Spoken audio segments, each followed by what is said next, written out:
የኃጢአት መድኃኒት ኢየሱስ ክርስቶስ ወይስ ማርያም? ኃጢአት የማያውቀው ንጹሕ ዘር ኢየሱስ ክርስቶስ እንደሆነ መጽሐፍ ቅዱሳችን ይናገራል።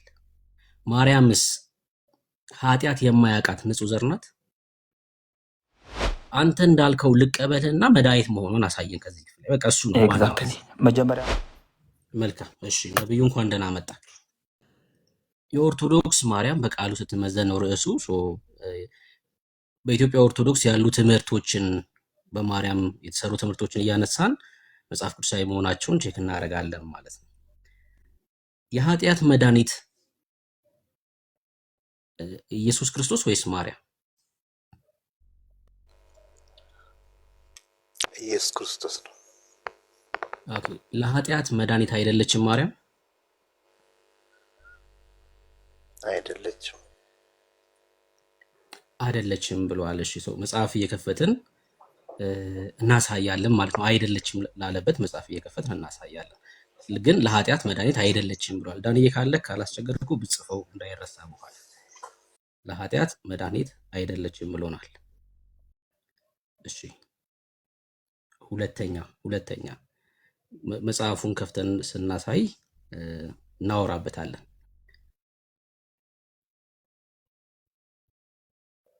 ኃጢአት የማያውቀው ንጹሕ ዘር ኢየሱስ ክርስቶስ እንደሆነ መጽሐፍ ቅዱሳችን ይናገራል። ማርያምስ ኃጢአት የማያውቃት ንጹሕ ዘር ናት? የአዳም ዘር አለች። የአዳም ዘር አለች። ሰው ኃጢአት ያውቃታል ማለት ነው። አዎ ኦኬ፣ ኃጢአት ያውቃታል። እሺ፣ ነብዩ ከኢትዮጵያ ኦርቶዶክስ ነው አይደል? አዎ መልካም፣ ኃጢአት ያውቃታል። ሰው በኃጢአት የወደቀች ናት።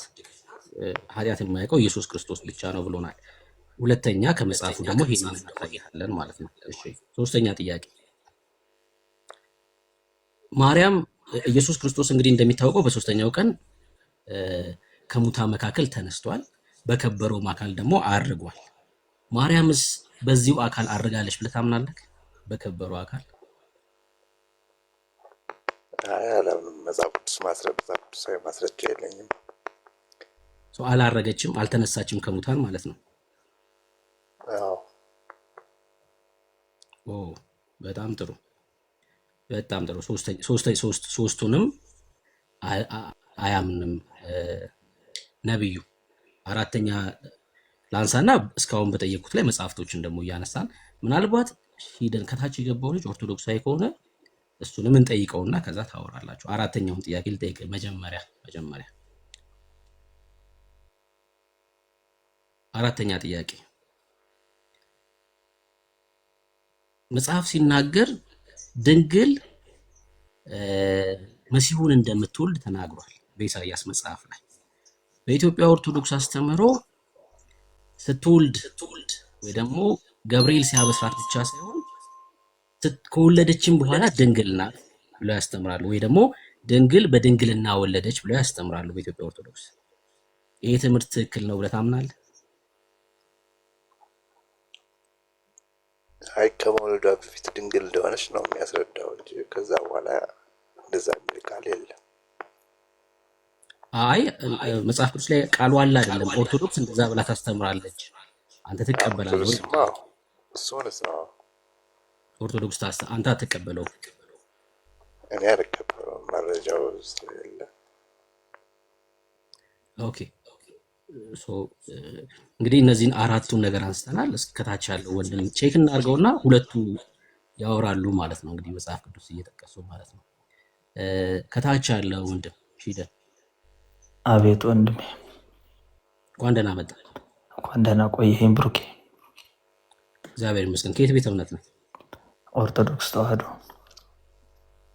መልካም። እንደዚህ ብዬ ጠየቅኩት ነብዩ። ሚውት አድርግልን እሺ። ነብዩ እንደተሰጠ እንዳያስተጋባ። የኃጢአት መድኃኒት ኢየሱስ ክርስቶስ ወይስ ማርያም ስለው አይ ኢየሱስ ክርስቶስ ነው፣ ማርያም ለኃጢአት መድኃኒት አይደለችም ማለት ትስማማለህ? እስማማለሁ። በከፊል ነው። ምንድን ነው በከፊል ማለት? ለኃጢአታችን መድኃኒት ምክንያት ናት። አይ እኔ ምክንያት አይደለም ጥያቄ። ለኃጢአታችን መድኃኒት ናት፣ የኃጢአት መድኃኒት ናት ወይ ነው ጥያቄ። እኮ ምክንያት ናት ማለት መድኃኒት ናት ማለት ነው። ያ ማለት መድኃኒት ናት ብለህ ታምናለህ አንተ? አዎ። መልካም። ነብዩ አያምንም። ሁለተኛው ጥያቄ ኢየሱስ ክርስቶስ ኃጢአት የማያውቀው ንጹሕ ዘር እንደሆነ መጽሐፍ ቅዱስ ይናገራል። ማርያምስ በተመሳሳይ ኃጢአት የማያውቃት ንጹሕ ዘር ናት ወይ ብዬ ስጠይቀው ኧረ በጭራሽ አለ። አንተስ ምን ትላለህ? አዎ ናት። ኃጢአት የማያውቃት ንጹሕ ዘር ናት። አዎ። እሺ፣ ሁለቱ የተለያየ ሀሳብ አንስተዋል እስካሁን። ሶስተኛው ጥያቄ ኢየሱስ ክርስቶስ ሞትን ድል አድርጎ በከበረው አካል እንዳረገ መጽሐፍ ቅዱሳችን ይናገራል። ማርያምም ልክ በዚሁ ሁኔታ ከሞት እንደተነሳችና እንዳረገች በኢትዮጵያ ኦርቶዶክስ ትምህርት አለ። ትቀበለዋለህ ወይ ስለው ኧረ መጽሐፍ ቅዱስ እንደዛ አይልም አልቀበልም አለ። አንተ ምን ትላለህ? አዎ መጽሐፍ ቅዱስ እንደዛ አይልም፣ ግን እኔ እቀበለዋለሁ። ከሞት ተነስታ ማድረጓን ትቀበላለህ? አዎ። አራተኛው ጥያቄ ዘማሪው ሲዘምር እንደውም ቴዎድሮስ ዮሴፍ ነው። ድንግል በድንግልና ጸንሳ በድንግልና ወለደች ብሎ ይዘምራል። አዎ ድንግል በድንግልና መጸነሷን መጽሐፍ ቅዱሳዊ ነው። የቀደሙት ነቢያትም ተናግረዋል። በድንግልና ወለደች የሚለውን ስጠይቀው ኧረ መጽሐፍ እንደዛ አይልም አለኝ። አንተስ እንደዛ ብለህ ነው የምታምነው?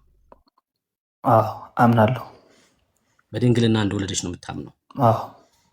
በድንግልና መጸነሷን እኛም ክርስቲያኖች እናምናለን። እሺ፣ በአራቱም መልስ ትለያያላችሁ ማለት ነው። ሁለታችሁም ኦርቶዶክሳውያን ናችሁ።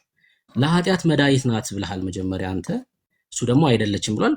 መጀመሪያ እሱ ላይ እስኪ ያወሩ። መጽሐፍ ቅዱሳዊ ማስረጃ እየጠቀሳችሁ እንስማችሁ። ሁለታችሁ ኦርቶዶክሳውያን ተወያዩ። እሺ።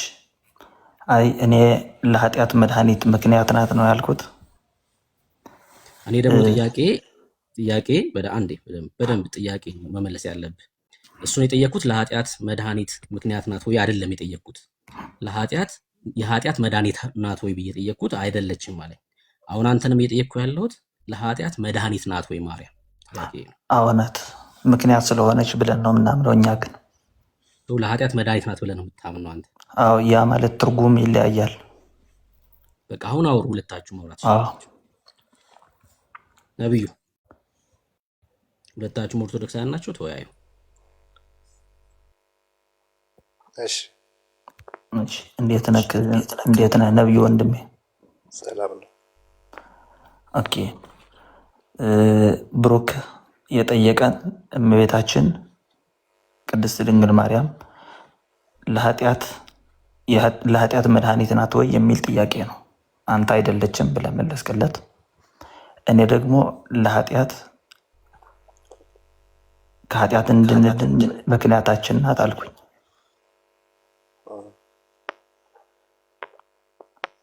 የምትጠይቀኝ ጥያቄ ካለ ማስረጃ አለህ? አዎ አለ።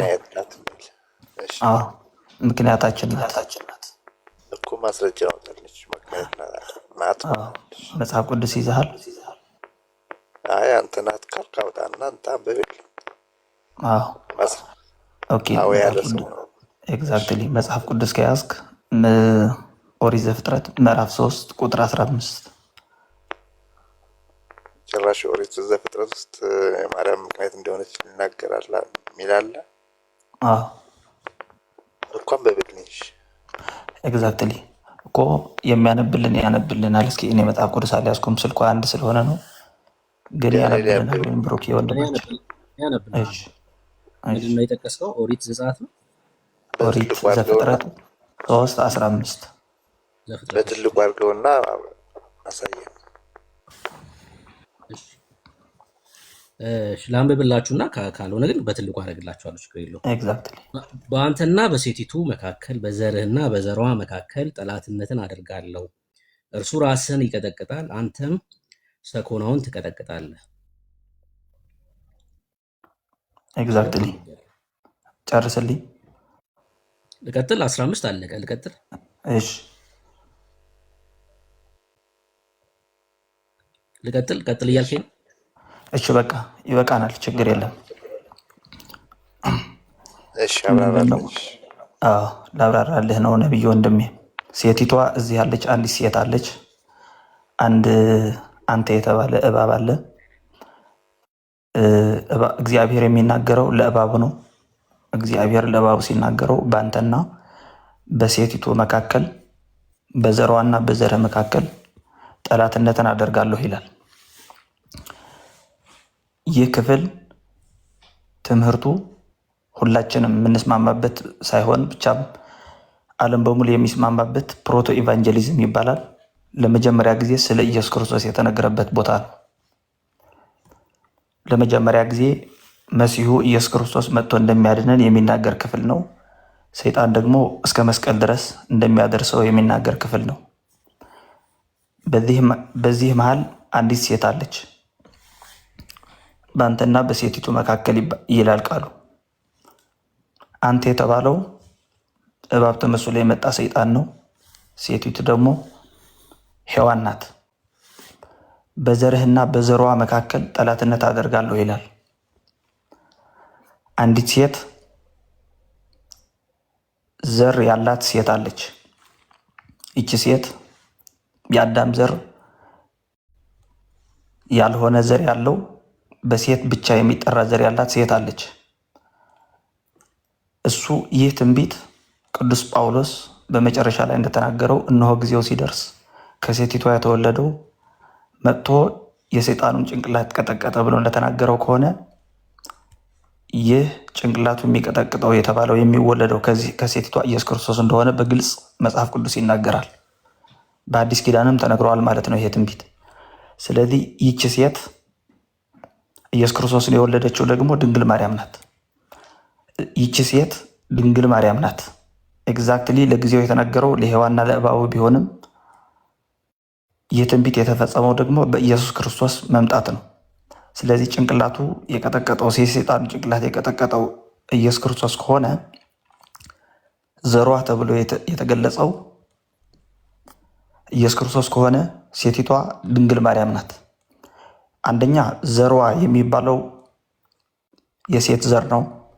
ሁለተኛ ደግሞ በአንተና በሴቲቱ መካከል ሴቲቷ ቅድስት ድንግል ማርያም ናት። ምክንያቱም ኢየሱስ ክርስቶስ የወለደችው እሷ ስለሆነች ዘሯን ብቻ ስለተባለ ማለት ነው። ጠላትነት አደርጋለሁ ማለት ፍጹም ጠላትነት ነው። የሰይጣን ዘር የተባለው በዘሯና በዘርህ ይላል። የሰይጣን ዘር የተባለው ክፋት፣ ተንኮል፣ ምቀኝነት፣ ኃጢአት ነው። በአንተና በእሷ ጠላትነት አቆማለሁ ማለት ሰይጣንና እሷ ፍጹም ጠላትነት ውስጥ ናቸው። ዘሯም ዘሩም በፍጹም ጠላትነት ውስጥ ናቸው። የሰይጣን ዘር ማለት ኃጢአት ነው።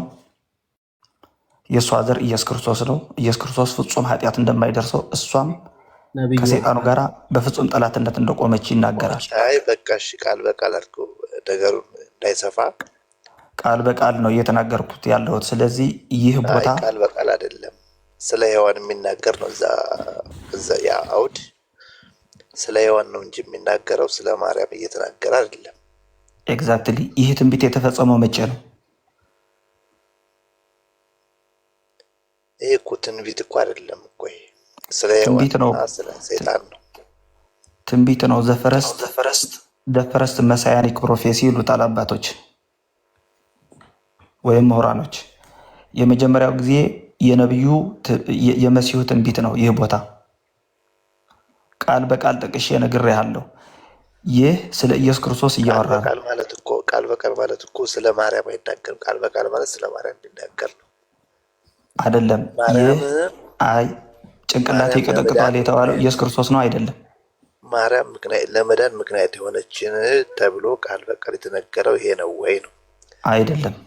ሰማኝ፣ ጭንቅላት ይቀጠቅጣል ተብሎ የተቀመጠው ኢየሱስ ክርስቶስ ነው አይደለም የሚል የለማ። እንዴት የሚያስረዳ የለም ስለ ኢየሱስ ክርስቶስ? አስረዳሃለሁ እንደሚያስረዳው። ማን ነው ጭንቅላት ይቀጠቅጣል የሚባለው? ጭንቅላቱ ይቀጠቅጣል የተባለው እባብ ነው። እንደዚህ እናድርገው። ምናልባት ከኔ ጋር ይሁን ውይይቱ ይሁን። ኤግዛክትሊ ስማንና እንደዛ እናድርገው። ከዛ መሀል ላይ ሀሳብ ካለ ትሰጠናለህ። እዚህ ክፍል ላይ የመጣኸው ማርያም መድኃኒት መሆኗን ልታሳየን ነው አይደል? የመዳን ምክንያት ናት ነው ያልኩት። አይ እኔ የመዳን ምክንያት አይደለም ጥያቄ። ቅድም ነብዩን የጠየኩት መድኃኒት ናት ወይ አይደል? መድኃኒት መሆኗን ከመጽሐፍ ቅዱስ ልታሳይ ነው ወደዚህ ጥቅስ የመጣው። ኤግዛክትሊ መድኃኒት የመዳን ምክንያት በመሆኗ መድኃኒት ትባላለች ነው ያልኩት እኔ እኮ። አሁን መድኃኒት መሆኗን አሳየን እዚህ ክፍል ላይ። ከዛ ኤግዛክትሊ እኮ ከአንዴ ስማ፣ ከዛ የመዳን ምክንያት የሆነ ደግሞ መድኃኒት ተብሎ እንደሚጠራም የሚያሳይ ደግሞ ሀሳብ ትሰጠናለህ። እሱን ችግር የለውም። አሁን መጀመሪያ መድኃኒት መሆኗን እዚህ ክፍል ላይ አሁን ለማርያም ነው ብዬ አላምንም እኔ ሲጀምር። ግን ኤግዛክትሊ እኔ አሳምንሃለሁ፣ ችግር የለውም። ችግር አሁን እሱ አይደለም ውይይቱ። አሁን እሱ ወደዛ እንድንሄድ ስላልፈለግኩ ነው። ግን አንድ ውይይት ነው፣ አትዝጋኝ። አንድ ውይይት ነው። ምክንያቱም በደል የለባትም ብለህ ጠይቀኛል። አንድ ጥያቄ ነው፣ ከሱ ነው የምነሳው። እኔ መጀመሪያ አንድ ሀሳቤን አስጨርስና ከዛ ትቀጥላለህ። ስማኝ በደንብ እሺ። አሁን እኔ ማርያም ናት አይደለም እሱ ሙግቱ አይደለም። አንተ እንዳልከው ልቀበልና መድኃኒት መሆኑን አሳየን ከዚህ ክፍል ላይ። በቃ እሱ ነው ኤግዛክትሊ። መጀመሪያ ማርያም ናት ወዳጄ። አሁን እኮ ይኸውልህ ውይይቱ ማርያም ናት አይደለም ስላልሆነ አንተ እንዳልከው ማርያም ናት እንዳልከው ለሴክ ኦፍ አርጊመንት ልቀበል፣ ከዛ መድኃኒት መሆኗን ከዚህ ክፍል ላይ ያሳይ። በቃ እሱ ነው እኮ ላሳይህ እኮ ነው የፈለግኩት። ማርያም ናት ወይ ሴቷ?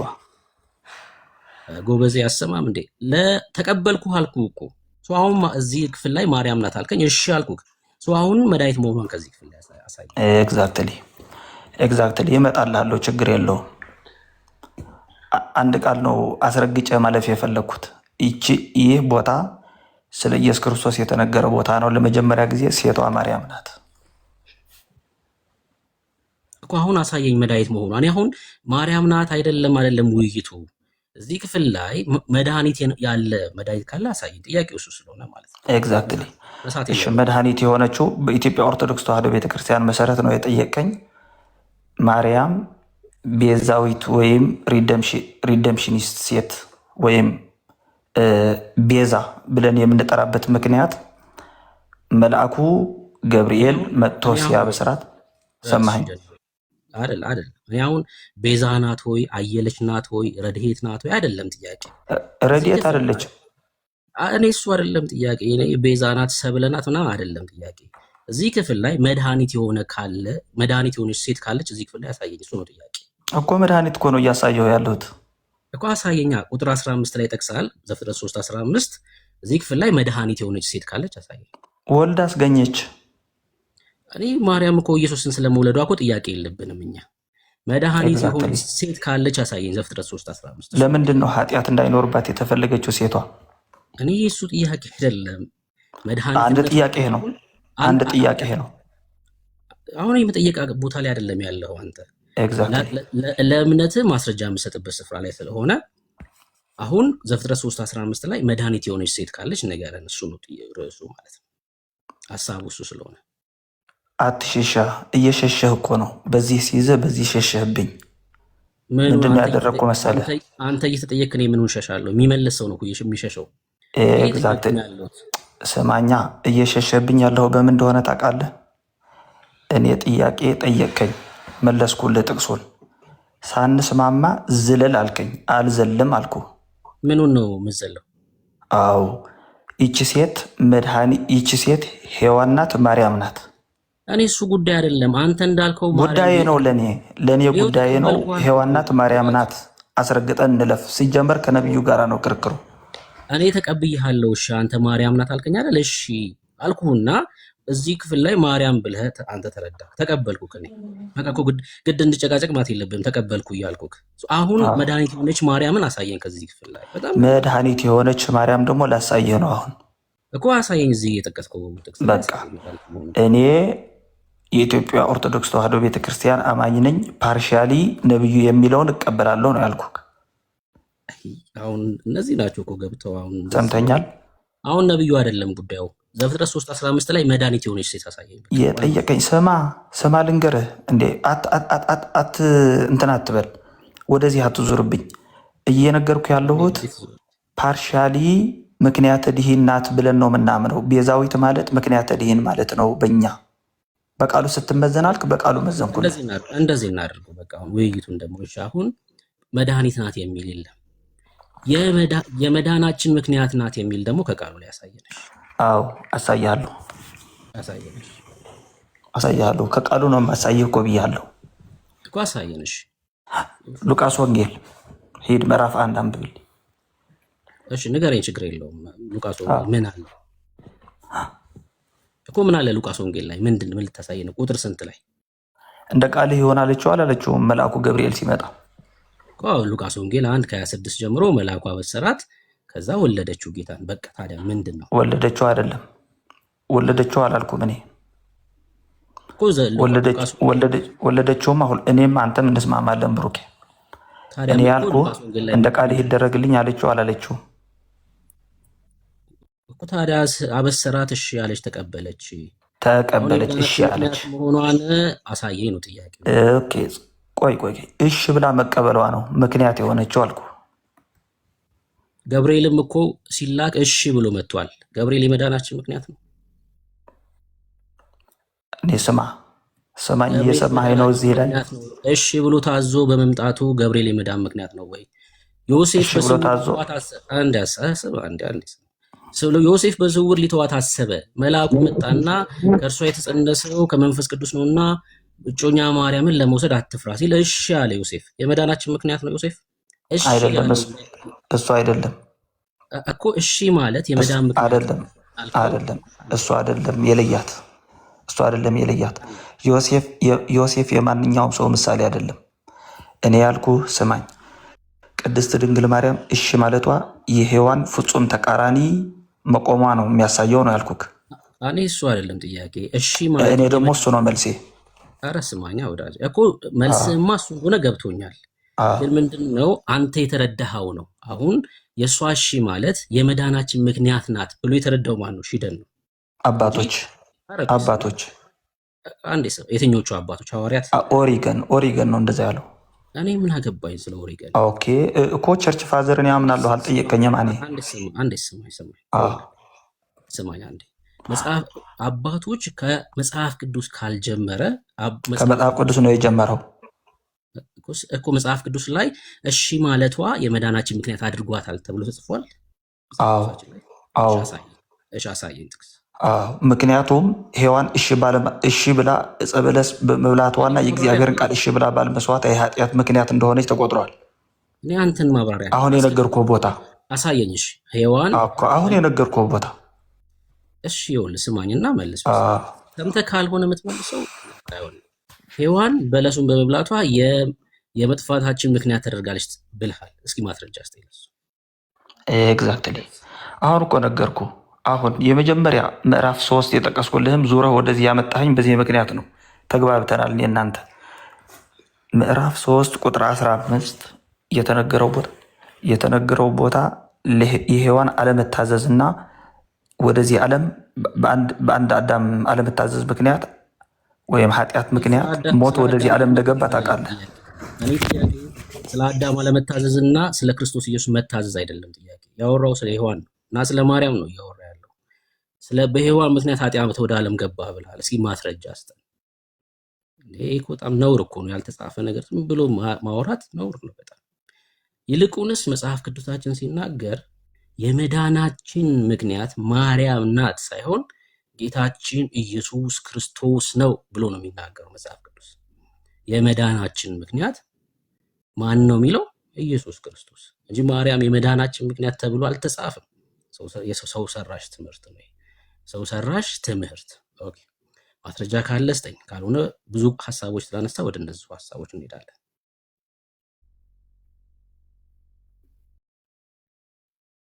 እሺ ይደናልክ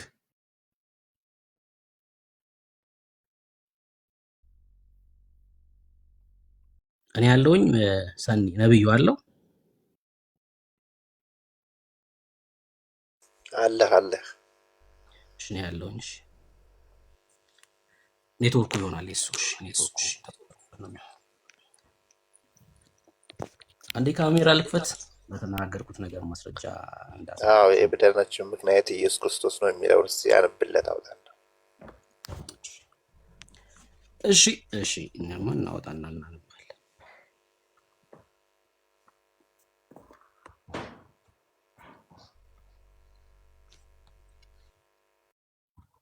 የዕብራውያን ጸሐፊ ሲናገር እንደዚህ አለ። ተመልከቱ። ዕብራውያን መጽሐፍ ምዕራፍ 5 ላይ ዕብራውያን መጽሐፍ ምዕራፍ 5 ላይ እንደዚህ ይላል የእግዚአብሔር ቃል ሲናገር፣ ከተፈጸመም በኋላ በእግዚአብሔር እንደ መልከጼዴቅ ሹመት ሊቀ ካህን ተብሎ ስለተጠራ ለሚታዘዙለት ሁሉ የዘላለም መዳን ምክንያት ሆነላቸው ይላል። የመዳን ምክንያት የሆነው ጌታ ኢየሱስ ክርስቶስ ነው እንጂ ለምን የዘላለም መዳን ምክንያት የሆነው ማን ነው? ጌታችን ኢየሱስ ክርስቶስ ነው እንጂ ሰው እንዴ መዳናችን ላይ የሰው ልጅ ጭራሽ ነብዩ ያስተጋባል። እሺ ታርገውና ሰጣለሁ። መዳናችን ላይ የሰው ሐሳብ አልገባም፣ የሰው እጅ አልገባም በጭራሽ ማለት ነው። እግዚአብሔር ጀመረ፣ የጨረሰው እግዚአብሔር ነው። አሜን ብላ ማርያም ትገባለች፣ አሜን ብሎ ብሩክም ይገባል ወደዚህ የዘላለም ሕይወት። ምክንያት የመዳናችን ምክንያት ለሚታዘዙት ሁሉ የዘላለም መዳን ምክንያት የሆነው ማን ነው? ጌታ ኢየሱስ ክርስቶስ ነው እንጂ ሰው በጭራሽ እዚህ ውስጥ ሊገባ አይችልም። ያለቀው ተጀምሮ ያለቀው በጌታ በክርስቶስ ኢየሱስ ነው። የሰው ሰራሽ ትምህርት ነው። ሰዎችን የመዳን ጉዳይ ላይ ጣልቃ ማስገባት ነውር ነው፣ በጣም ነውር ነው። ምክንያቱስ እግዚአብሔር ነው በቃ ደግሱን ያዘጋጀው፣ እግዚአብሔር ነው መስዋዕቱን ያዘጋጀው፣ እግዚአብሔር ነው በዚህ መስዋዕት በኩል የዘላለም ሕይወት እንድናገኝ ያደረገው። ጀምሮ የጨረሰው እግዚአብሔር ነው። የመዳን ምክንያት ጌታ እንጂ ሰዎች አይደሉም። ማርያም ብትሆን እሺ ማለት ደግሞ የመዳን ምክንያትም ደግሞ አያረጋትም። እምቢ ብትል ይቀርባታል እኮ። እምቢ ብትል ሌላ ሴት ትወልዳለች። በቃ አለቀ። ምንም ከሷ ጋር የሚገናኝ በሷ እሽታ ላይ የተመሰረተ አይደለም መዳናችን። በሰዎች እሽታ በጳውሎስ ለአገልግሎት ሲጠራ መታዘዝ ላይ አይደለም አሕዛብ ሄዳ ነው። ጳውሎስን ቢብል ሌላ ጳውሎስ ይነሳል። አለቀ በቃ። እግዚአብሔር ብሩክን አምኖ አይደለም በዚህ ሰዓት ላይ ወንጌል በቃ በብሩክ በኩል እንዴ ወዳጄ እኔ ባልታዘዝ እኔ ነኝ የሚቀርብኝ። ማርያም እሺ ባትል እሷ ናት የሚቀርባት፣ እግዚአብሔር አይቀርበትም። እግዚአብሔር ሞልቶት ጴጥሮስ ባይታዘዝ ሙሴ ባይታዘዝ የሚቀርባቸው እነሱ ናቸው የሚቀርባቸው። ከመዳናችን ጋር አንድም ሰው ነው የምላችሁ፣ አንድም መልአክ እጁ የለበትም። አለቀ። የመዳናችን ምክንያት ጌታችን ኢየሱስ ክርስቶስ ነው። መጽሐፍ ይሄን ነው የሚናገረው። መድኃኒታችንም እሱ ኢየሱስ ነው። እንቀጥል። ተመለስክ? ሺደን ስትጠራክ እየሰማከኝ አለበት? አዎ ተመልሻለሁ። አንድ የተሳሳትከው ፍጹም ስህተት ልንገርህ ብዬ ነው። እሱ ደግሞ ምንድነው? ኤግዛክትሊ። አይ እሱ ደግሞ ምንድነው ያልከው መሰለ? አይ እኮሽ ምንድነው ያልከው መሰለ? እግዚአብሔር ቅዱስ ጳውሎስን ይልከዋል፣ እሺ ካላለው ሌላ ጳውሎስ ያስነሳል።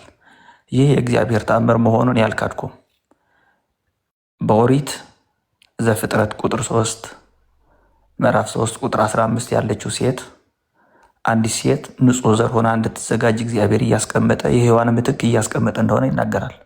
እስኪ ንጹሕ ዘር መሆኗን አሳየኝ ከመጽሐፍ ቅዱስ። ኤግዛክትሊ ነውራቸው በእውነት እሺ ንጹሕ ዘር ናት የሚለውን ከእግዚአብሔር ቃል 15 ይኸው አሁን ያነበብኩልህ ነው። አይ ንጹሕ ዘር ናት የሚለው ሶሪ በጣም ምናልባት እንትን ሸለን በቃ እቺ ኤግዛክትሊ የሚለውን ቃል ባትጠቀም ሰለቸን ማለት ደስ ይደብራል። እና ወይ ቃሉን ዛሬ ካወቀው አላውቅም፣ ግን ሆል ብታረገው ሌላ ቀን ብትጠቀመው I know it before I'm not poor in English, I'm fluent speaker to tell you frankly, so I don't care about what I'm talking about.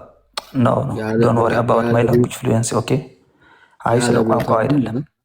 እሺ ያለ ቦታዋና ደጋግመ በእያንዳንዱ ቃል ላይ የተጠቀምካ ስለሆነ አሰለቸችን እና ሰውን እንዳናሰለች ነው። ከዚህ በኋላ ተጠቀማት ፕሊዝ። እሺ ስለ ቋንቋው ይቅርታ፣ ግን ፍሉዌንሲው ስለቸገረኝ አይደለም። እሺ አሁን ቀጥል ወደ ሐሳቡ። እሺ ንጹሕ ዘር መሆኗን አሳየኝ። ንጹሕ ዘር ማለት ኃጢአት የሌለው ማለት ነው። አዎ ንጹሕ ዘር መሆኗን አሳየኝ። ንጹሕ ዘር ማለት በአዳም መተላለፍ የመጣው ሞት የሌለባት ማለት ነው።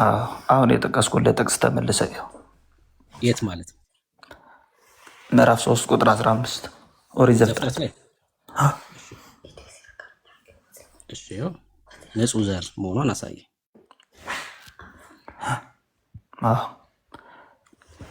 አንተ የተባለው ማን ነው? ቁጥር 15 እስኪ መልስልኝ።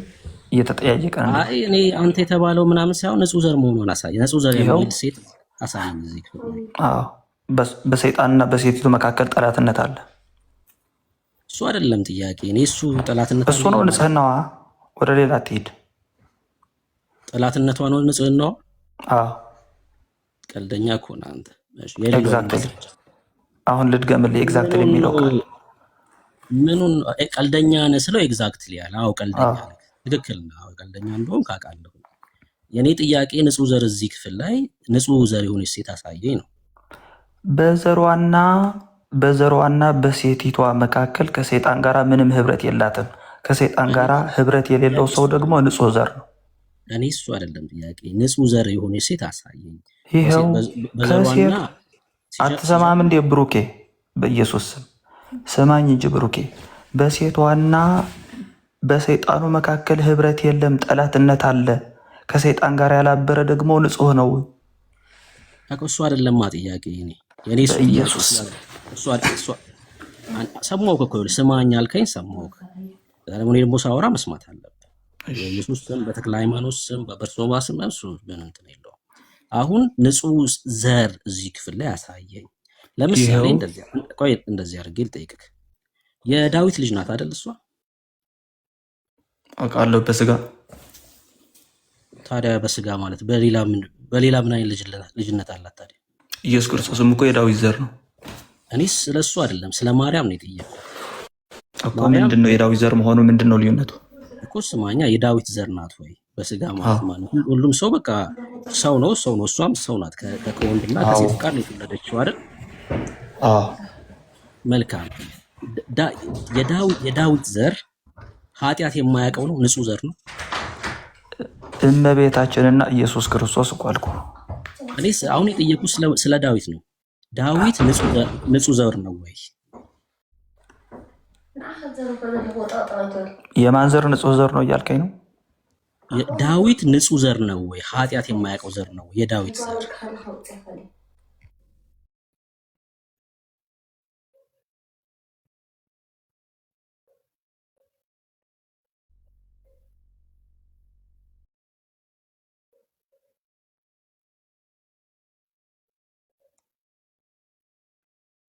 እሺ ምን አልከኝ? ይቅርታ።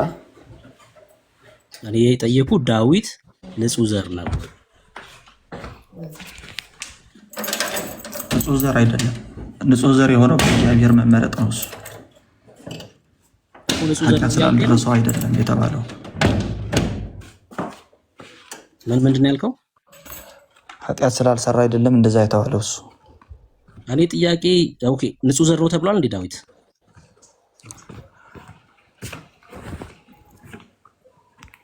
አንተ ነው ያልከው። እኔማ ጥያቄ ነው የጠየቁ። ዳዊት ንጹህ ዘር ነው ወይ ብዬ ነው የጠየቁ። ጥያቄ ነው የጠየቁ አንተ። እኔ ኃጢአት ያልሰራ ሰው እመቤታችንና ኢየሱስ ክርስቶስን ነው የማውቀው አልኩ። እኔ ስለሱ አልጠየቁም፣ ስለ ዳዊት ነው። ዳዊት ንጹህ ዘር ነው ወይ ነው ጥያቄ። አልሰማሁም። እንደዛ ከሰማህ ንገረኝ። ጥያቄ ነው የጠየቁ ዳዊት። እሺ እኮ አልሰማሁም። መልሱ ነው ይሄ። ደግሞ አልሰማሁ አላቅም ነው። አዎ አላቅም። እንደዛ አላቅም። ስታቅ ነው መወያየት ያለብህ። ስታቅ ነው መወያየት። እሺ እንደዚህ ላድርገው፣ ችግር የለውም። የማርያም እናትና አባት ንጹህ ዘር ናቸው ወይስ አይደለም? የማርያም የእግዚአብሔር ጥበቃ ተደርጎላት ነው ንጹህ ዘር የሆነችው። የኔ ጥያቄ የማርያም እናትና አባት ንጹህ ዘር ናቸው ወይስ አይደለም? እኔ ስለ ማርያም አይደለም የጠየኩት። የማርያም እናትም አባትም በጥንተ አብሶ ከሆንክ ኃጢአት ሰርተዋል። መልካም። እናትና አባቷ ኃጢአት የሚያውቁ ከሆነ ንጹህ ካልሆኑ ማርያም እንዴት ኃጢአት አልባ ሆነች? በእግዚአብሔር ጥበቃ። ማስረጃ አስተኛ። አሁን ከእናት ይሄው ወደ የትም አትሄድም። አሁን የከፈትከው መጽሐፍ ቅዱስ ክፍል እኮ አልኩ። አዎ እዚህ ጋር ከእናትና ከአባቷ እግዚአብሔር እሷን ጠበቃት የሚል ነው።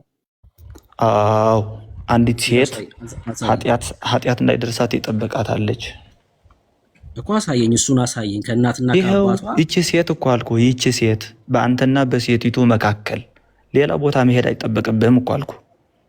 እኔ ይኸውልህ እኮ እሱንማ ሰማሁ እኮ። ደጋግመህ የምትለው እቺ ሴት ነው የምትለው። ያቺ ሴት እቺ ሴት ሳይሆን ከእናትና ከአባት ማህፀን የተጠበቀች ሴት ካለች አንተ እንደምታምነው ጥቅሱን የምን ከአባትና ከእናት ማህፀን ትላለህ? ኢየሱስ ክርስቶስም እኮ ከማህፀን ተወልደዋል። ኃጢአት አልደረሰባትም እያልኩ ነው እንጂ ከአባትና ከእናቷ ተጠብቃ ከሌላ ተወልዳ አላልኩም። በአንተና በሴቲቱ መካከል በዘሯና በዘርህ መካከል ጠላትነትን አደርጋለሁ ይላል። ይህ ፐርማነንት ሄት ይባላል። በቃ አለቀ። ይህ ጠላትነት የፍጹም ጠላትነት ወይም ፍጹም መለያየት ይባላል። አለቀ። በቃ ችግር የለውም።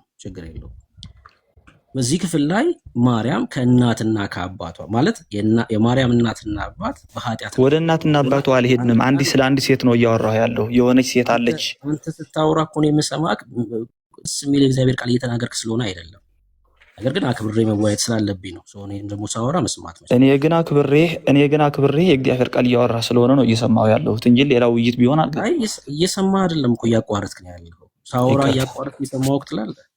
ሰው ሲያወራ ማቋረጥ የለብህም። እንግዲህ ጥያቄን ሰምታችሁ ከሆነ ማርያም ንጹሕ ዘር ናት ለማለት የግዴታ የማርያም ዘር ሙሉ ለሙሉ ከኃጢአት የተጠበቀ መሆን አለበት፣ ወይም ደግሞ ማርያም ስትወለድ ከማህፀን ተጠብቃ መወለድ አለባት። ከዚህ የተለየ ምንም ተሳስተሃል። ኢየሱስ ክርስቶስ ንጹሕ ዘር ነው ኃጢአት የለበትም ለማለት ማርያም እናቱ ኃጢአት የለባትም መባል አለበት እያልክ እኮ ነው። ውሸት፣ ፍጹም ውሸት። ሳውራ ጣልቃ አትግባና አታውራ እኮ። ውሸት አታውራ እዚህ ላይ ብሩኬ። ውሸት አታውራ። እንደዚህ እናድርግ። ማርያም መጠበቋን የሚያሳይ ማስረጃ አስጠንካሪ። ይህ ክፍል እኮ አልኩህ፣ ሌላ ቦታ ላይ አልሄድኩም። አያሳይም ይሄ ክፍል ማርያም ስለመሆኗ። ላሳየህ፣ አስረግጬ ላሳይህ እኮ እሺ እኮ ጥያቄን ሰምተህ ነው የምታሳየው። እሺ ጥያቄ ከእናትና ከአባቷ የተጠበቀች ሴት አሳየኝ እዚህ ክፍል ላይ። ይቺ ሴት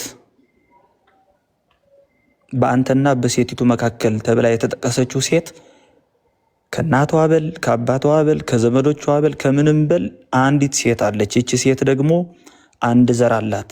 እሷና ዘሯ ከሰይጣን ጋር ምንም ህብረት የለባቸውም። እሷና ዘሯ፣ የእሷ ዘር ኢየሱስ ክርስቶስ፣ እሷ ድንግል ማርያም በቃ የተጠበቀች ናት። እግዚአብሔር አለ የት ላይ? ምዕራፍ 3 ቁጥር 15 ኦሪት ዘፍጥረት ላይ ሰማሁሽ። በቃ ማስረጃ የለውም አለኝ። ይሄው አለኝ። እኔ ሰማሁህ። እኔ በነገራችን ላይ ብሩኬ ቃሉን ይኸውልህ፣ አሁን እንደዚህ ሚውት እያደረኩ ማውራት እችላለሁ አይደል? እችላለሁ አይደል? አንተ ስታወራ የሰማሁት እኮ እኔም ሳወራ እንድሰማ ነው። በቃ ይሄ እኮ ስርዓት አይደለም። አንተ ስታወራ እስክጨርስ ድረስ ጠብቅ ያለው፣ እኔ ደግሞ ሳወራ መስማት መቻል አለብህ። እየለመንን ማውራት የለብንም። ለጠየቅነው ጥያቄ ማስረጃ የለውም። ሰማነው፣ ምኞቱን ነገረን አይደል? በቃ ምኞቱን ነው የነገረን፣ የራሱን ምኞት ፍላጎቱን ነው የነገረን። ለምሳሌ እሱ እንደተረዳው የተረዳ በአዲስ ኪዳን ሐዋርያ ብዬ ብጠይቀው ከየትም አያመጣው።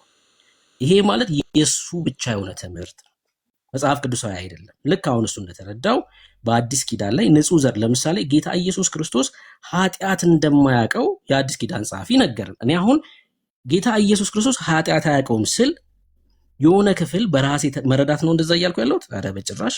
ይኸው ለምሳሌ የዕብራውያን ጸሐፊ ስለ ጌታ ሲናገር እንደዚህ አለ። ይኸው እንደዚህ ብሎ ነገረን። ያሳያችሁ። ይኸው ዕብራውያን መጽሐፍ ምዕራፍ 4 ቁጥር 15 ጀምሮ ላንብብላችሁ። ከኃጢአት በቀር በነገር ሁሉ እንደኛ የተፈተነ ነው እንጂ በድካማችን ሊራራልን የማይችል ሊቀ ካህናት የለንም ይላል። ስለ ጌታ ሲናገር ምን ይላል? ከኃጢአት በቀር በነገር ሁሉ ኃጢአት የማያውቀው ይላል። እንግዲህ ምሕረትን እንድንቀበል በሚያስፈልገን ጊዜ የሚረዳንን ጸጋ እንድናገኝ ወደ ጸጋው ዙፋን በእምነት እንቅረብ። ታዲያም ከኃጢአት በቀር ብሎ የነገረን የኔ መረዳት ነው አይደለም። ይሄው የዕብራውያን ጸሐፊ ስለ ኢየሱስ ክርስቶስ ሲናገር ኃጢአት የማያውቀው ጻድቅ መሆኑን ነገረን። ልክ እንደዚሁ እሱ ዘፍጥረት 3:15 የጠቀሰውን በአዲስ ኪዳን ለማርያም ኃጢአት እንደ አያውቃትም ብሎ የጻፋለ ብለው አያሳየኝም። በጭራሽ ሊያሳየኝ አይችልም። ምን እያለን ነው ማለት ነው? በቃ የኔ መረዳት ተቀበሉ፣ እኔ እንደዛ ነው መረዳው እያለን ነው። የአንተ ትምህርት ነው መጽሐፍ ቅዱሳዊ አይደለም ማለት ነው። እኔ ደግሞ ላስረዳ። አሁን ሰምቻለሁ አይ ብሩኬ አታስረዳኝ። በትክክል ቆይ ለሌላው ላስረዳ። እሺ ልታስረዳኝ ከተሳስ አይደለማ። አንዴ እኮ ከሌላ እኮ የራስህን አወራህ፣ እኔ ደግሞ አሰማኝ እኮ ስማኝ፣ ተስማኛ ማስረዳት ሳይሆን እስካሁን እኮ የእድል ሰጥቼ እያወራ እኮ እድል ሰጠኸኝ ከሆነ ስማኝ እኮ እንድሰማክ አንዴ ስማ እያልኩ ነው። ምሰማክ እንደዚህ ስታደርግ ነው። ስማኝ አንዴ። አሁን ቀጣይ ምሰማክ ልክ አንተ እንደተረዳኸው የተረዳ ሐዋርያ ካለ በአዲስ ኪዳን ጥቅስ ነገር ኤግዛክትሊ። አሁን እኮ አመጣህልኝ ቃሉ ኤግዛክትሊ። አሁን ተመችታለች ቃሉ ልክ ማለት ነው። ጳውሎስ ይባላል። ጳውሎስ ነው። አይደለም ቆይ ጳውሎስ ነው። ስለዚህ ቃል የተናገረው እኮ ጥቅስ ነገር እነሆ ጊዜው በደረሰ ጊዜ ከሴቲቷ የተወለደው እባቡን ቀጠቀጠው ይላል እኮ ጥቅስ ነገር ምን ላይ የጳውሎስ መልእክት ነው። እኔ ቁጥሩን አላውቀው እኮ አሳየ ነገረኛ። ታዲያ እንዳወጣለህ ልክ ይህንን ቃል ታውቀዋለህ? ቃል በቃል ሰርች አድርገህ አውጣው። እሱ ባይብሉ ላይ መጽሐፍ ቅዱስ ይዛል። ምንድን ነው? እስኪ ነገረኛ እንዴ ደግመህ። እነሆ ቀኑ በደረሰ ጊዜ ከሴቲቷ የተወለደው ጭንቅላቱን ቀጠቀጠ ይላል። የእባቡን ጭንቅላት ቀጠቀጠ ጳውሎስ። እሺ ማለት እኔ ማቀውን ላሳየና አይደለም በለ። እኔ አሁን ስትናገር ከሰማሁት ማቀውን ላሳየው። ገላትያ መጽሐፍ ምዕራፍ 4 ላይ ጳውሎስ እንደዚህ አለ። ነገር ግን የዘመኑ ፍጻሜ በደረሰ ጊዜ እግዚአብሔር ከሴት የተወለደውን ከሕግ በታች የተወለደው ልጁን ላከ ይላል። ይሄን ነው የፈለከው? አይደለም። እሺ ይሁን። ይሄ አይደለም። የእባቡን ጭንቅላት ቀጠቀጠ አይደለም። የእባቡን ጭንቅላት ቀጠቀጠ የሚል ቃል ነው የፈለኩት። ሰርች አድርገው፣ ችግር እኮ የለውም። የያዝከው መጽሐፍ ቅዱስ ሰርች አለው። አይ ሰርች አድርገን ወዳጄ፣ ሰርች አድርገን አሁን እዚህ የሰዎችን ጊዜ መግደል ነው።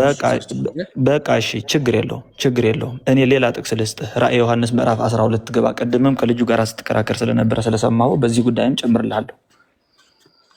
ምን ልታሳየን ነው? ራእይ መጽሐፍ ምዕራፍ 12 ራእይ 12 ምን ልታሳየን ነው? ራእይ 12 ላይ ኃጢአት የማያውቃትን ሴት ልታሳየን ነው? ችግር የለም እነግርሃለሁ። ታላቅ ምልክትን በሰማይ ታየ። ፀሐይን ተጎናጽፋ ጨረቃ ከእግሮቿ በታች። ንግስቲቷ ቅድም ክዳሃታል። ንግስት የምትባል የለችም ምናምን ስትል ነበረ። ዳኒ ነው እንደዛ ሲል ነበረው። አክቹዋሊ ከእግሮቿ በታች ያላት በራሷ ላይ የ12 ከዋክብት አክሊል የሆነላች አንዲት ሴት ነበረች ምናምን አለና በዚህ ላይ ሰኮናህን ይቀጠቅጣል የተባለው ሰይጣን እርሷ ጸንሳ ነበር። ምጧ ተይዛ ልትወልድ ተጨንቃ ትጮኻለች። በዚህ ላይ ያለችዋ ሴት በጭንቀት የምትጮኸው ሴት ወይም ደግሞ ዘንዶው ተብሎ በዚህ ላይ የተጠቀሰው ሰይጣን እንደሆነ ሁላችንም እንስማማለን። ፕሮቴስታንቶችም አክቹዋሊ ይስማማሉ። ሌሎችም ቤተ እምነቶች የሚስማሙበት ጉዳይ ነው። ፕሮቶ ኢቫንጀሊዝምን አላቅም ብለኛል። የመጀመሪያውን ስለ መሳያኒክ ፕሮፌሲ የሆነው ስለዚህ እዚህ ያለች ምን ልታሳየን ነው? እዚህ ክፍል ላይ እንትና እንደዚህ ያምናል። እንደዚህ ምን ልታሳየን ነው? ዘፍጥረት የሆነ አንዲት ሴት አለች። ሰይጣኑ በምጧ ጊዜ የሚያሰቃያት ላሳየህ የፈለግኩት እሷ ሴት ነው። እኔ ትሰቃይ ታዲያ ተሰቃየች አልተሰቃየች አለም ጥያቄው። ንጹህ ዘር የሆነች ሴት ነው የምታሳየን። አሁን ወይ ንጹህ ዘር መሆኗን ነግሬሃለሁ እኮ ስለ ንጹህ ዘር እኮ እኔ መረጃውን አልስማማም ብለኸኛል። ትንቢቱ በተፈጸመ ጊዜ አንድ የስማኛ ወንድም አለ። የኔ ጥያቄ ዘፍጥረት 3ን አንተ እንደተረዳኸው የተረዳ የአዲስ ኪዳን ሐዋርያ ካለ ነው ጥያቄያችን። ጳውሎስ ምን ላይ ነው እንደዛ የተረዳው ጳውሎስ?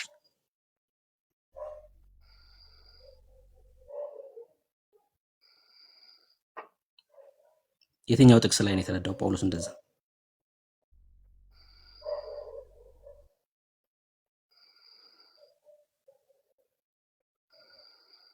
ጳውሎስ ብለናል። ነገርን ሽደን ተቋረጥክ። ኔትወርክ ነው።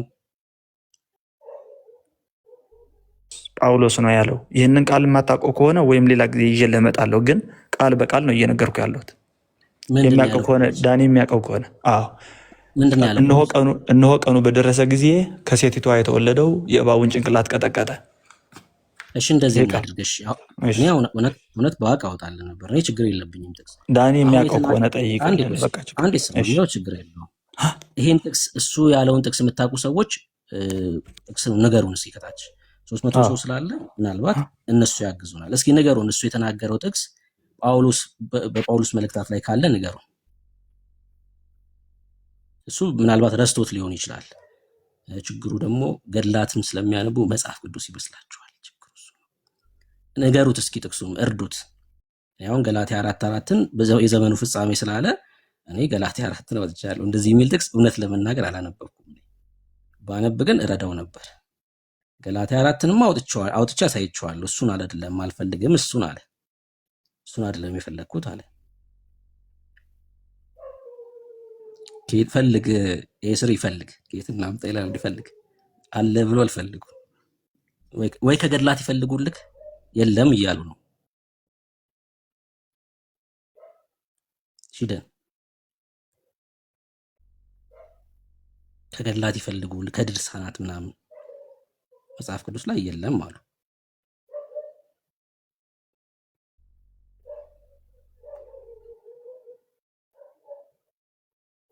እኔ ልንገረው ጻፍለት፣ ይሳቅ ጻፍለት። እሺ ሺደን በቃ ወደ ሁለተኛው ሐሳብ እንሂድ አይደል? ብዙ ሐሳብ ስለሆነ የተነሳው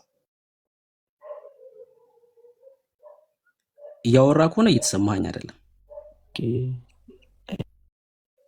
ይሰማል? አሁን ትሰማለህ?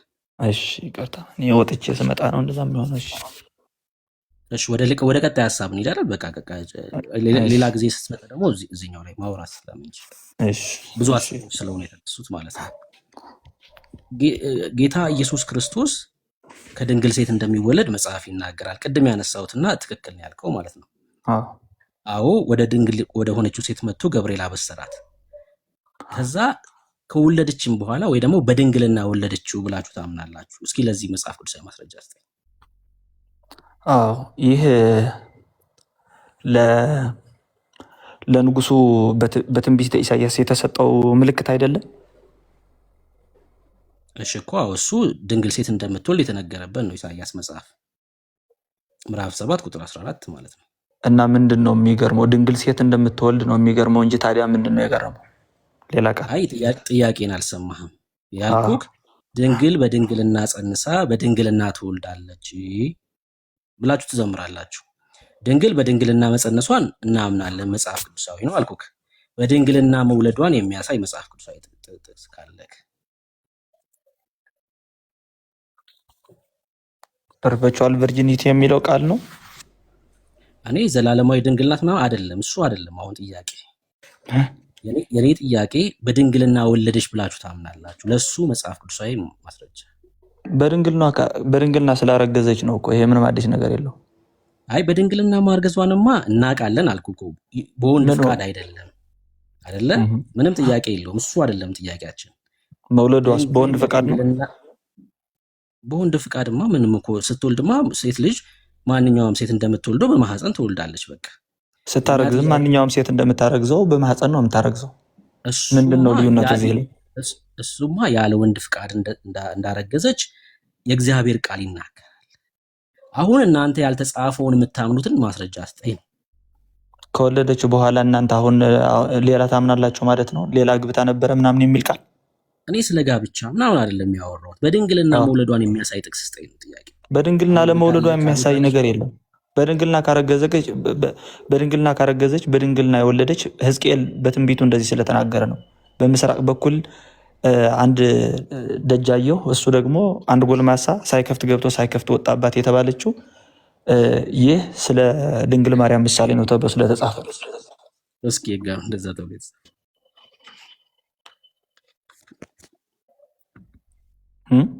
የት ጋር ነው እንደዛ ተብሎ የተጻፈው? ሕዝቅኤል ትንቢተ ሕዝቅኤል ነው። ቃል በቃል እኔ አሁን አላውቀውም፣ ቁጥሩን አላውቀውም። ሕዝቅኤል ትንቢት ላይ ነው። አታውቀውምስ? በቃ ስታውቀው ይሆናል። ስታውቀው እንወያያለን እዚህ ላይም ማለት ነው። ይዘህ ስትመጣ ቁጥሩን አላውቀው። አክቹዋሊ ቁጥሩን አላውቀውም፣ ቃሉን ግን አውቀዋለሁ እኮ። ይዘህ ስትመጣ ነው አንብበክ ክፍሉ ምንድን ነው የሚለው፣ አውዱ ምንድን ነው የሚለውን ተረድተክ ሌላ ጊዜ እዚህ ላይ እንወያያለን። አውዱ ልንገርህ፣ መሰረታዊ ሪዝኑ ልንገርህ። መሰረታዊ ሪዝኑ ያጣኸው ምንድን ነው መሰለክ? በዛን ጊዜ ለጊዜው ነገስታቶች ሁለት ነገስታት ተጣልቶት ነበረ ከንጉሱ ጋር። ነቢዩ ኢሳያስ በሚናገርበት ጊዜ ምልክት እንዲሆነው ነበር የነገረው። አንዲት ሴት ስለ ሕዝቅኤል ነው እኮ ያወራው። ስለ ሕዝቅኤል ነው እኮ ሕዝቅኤል በቃ 44 እያሉህ ነው። በቃ አንብብለት። ሕዝቅኤል 44 ላንብብልህ እያለህ ነው። 44 ቁጥር 1 ይልሃል። እሺ ላንብብልህ።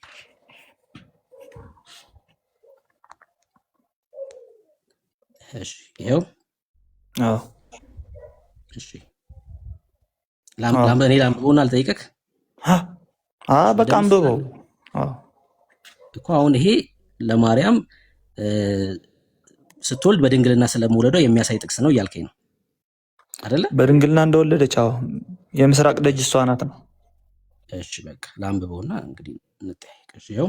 ወደ ምስራቅ ወደሚመለከተው በስተ ውጭ ወዳለው ወደ መቅደሱ በር አመጣኝ። ወደ መቅደሱ በር አመጣኝ፣ ተዘግቶም ነበረ።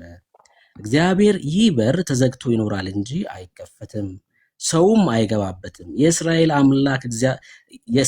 አምላክ እግዚአብሔር ገብቶበታልና ተዘግቶ ይኖራል። እሺ ይሄ ነው ማስረጃ።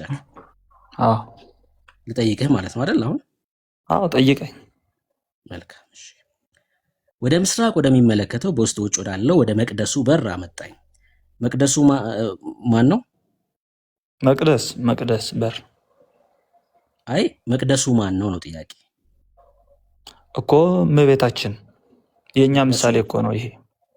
መቅደሱ እመቤታችን ናት። እሺ በሩስ ምንድን ነው? ማኅተመ ድንግልናዋ ይላሉ አባቶች ሲተረጉሙት እኮ። ምንድን ነው በሩ? ማኅተመ ድንግልና፣ ማኅፀኗ የድንግልና ምልክት ማለት ነው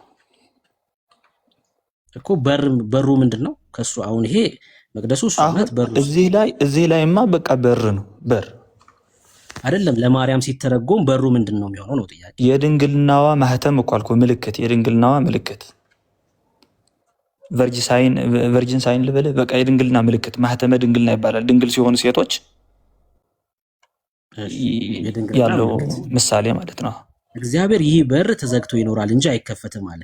ይህ በር የሚለው የድንግልና ምልክቷን ነው አይደል ያልከው? ማህተም ያልከው ተዘግቶ ይኖራል። እሺ ሰው አይገባበትም። የእስራኤል አምላክ እግዚአብሔር ገብቶበታል። የእስራኤል አምላክ እግዚአብሔር ቤት በኩል ነው የገባው? በመንፈስ ቅዱስ በኩል። በመንፈስ ቅዱስ በኩል።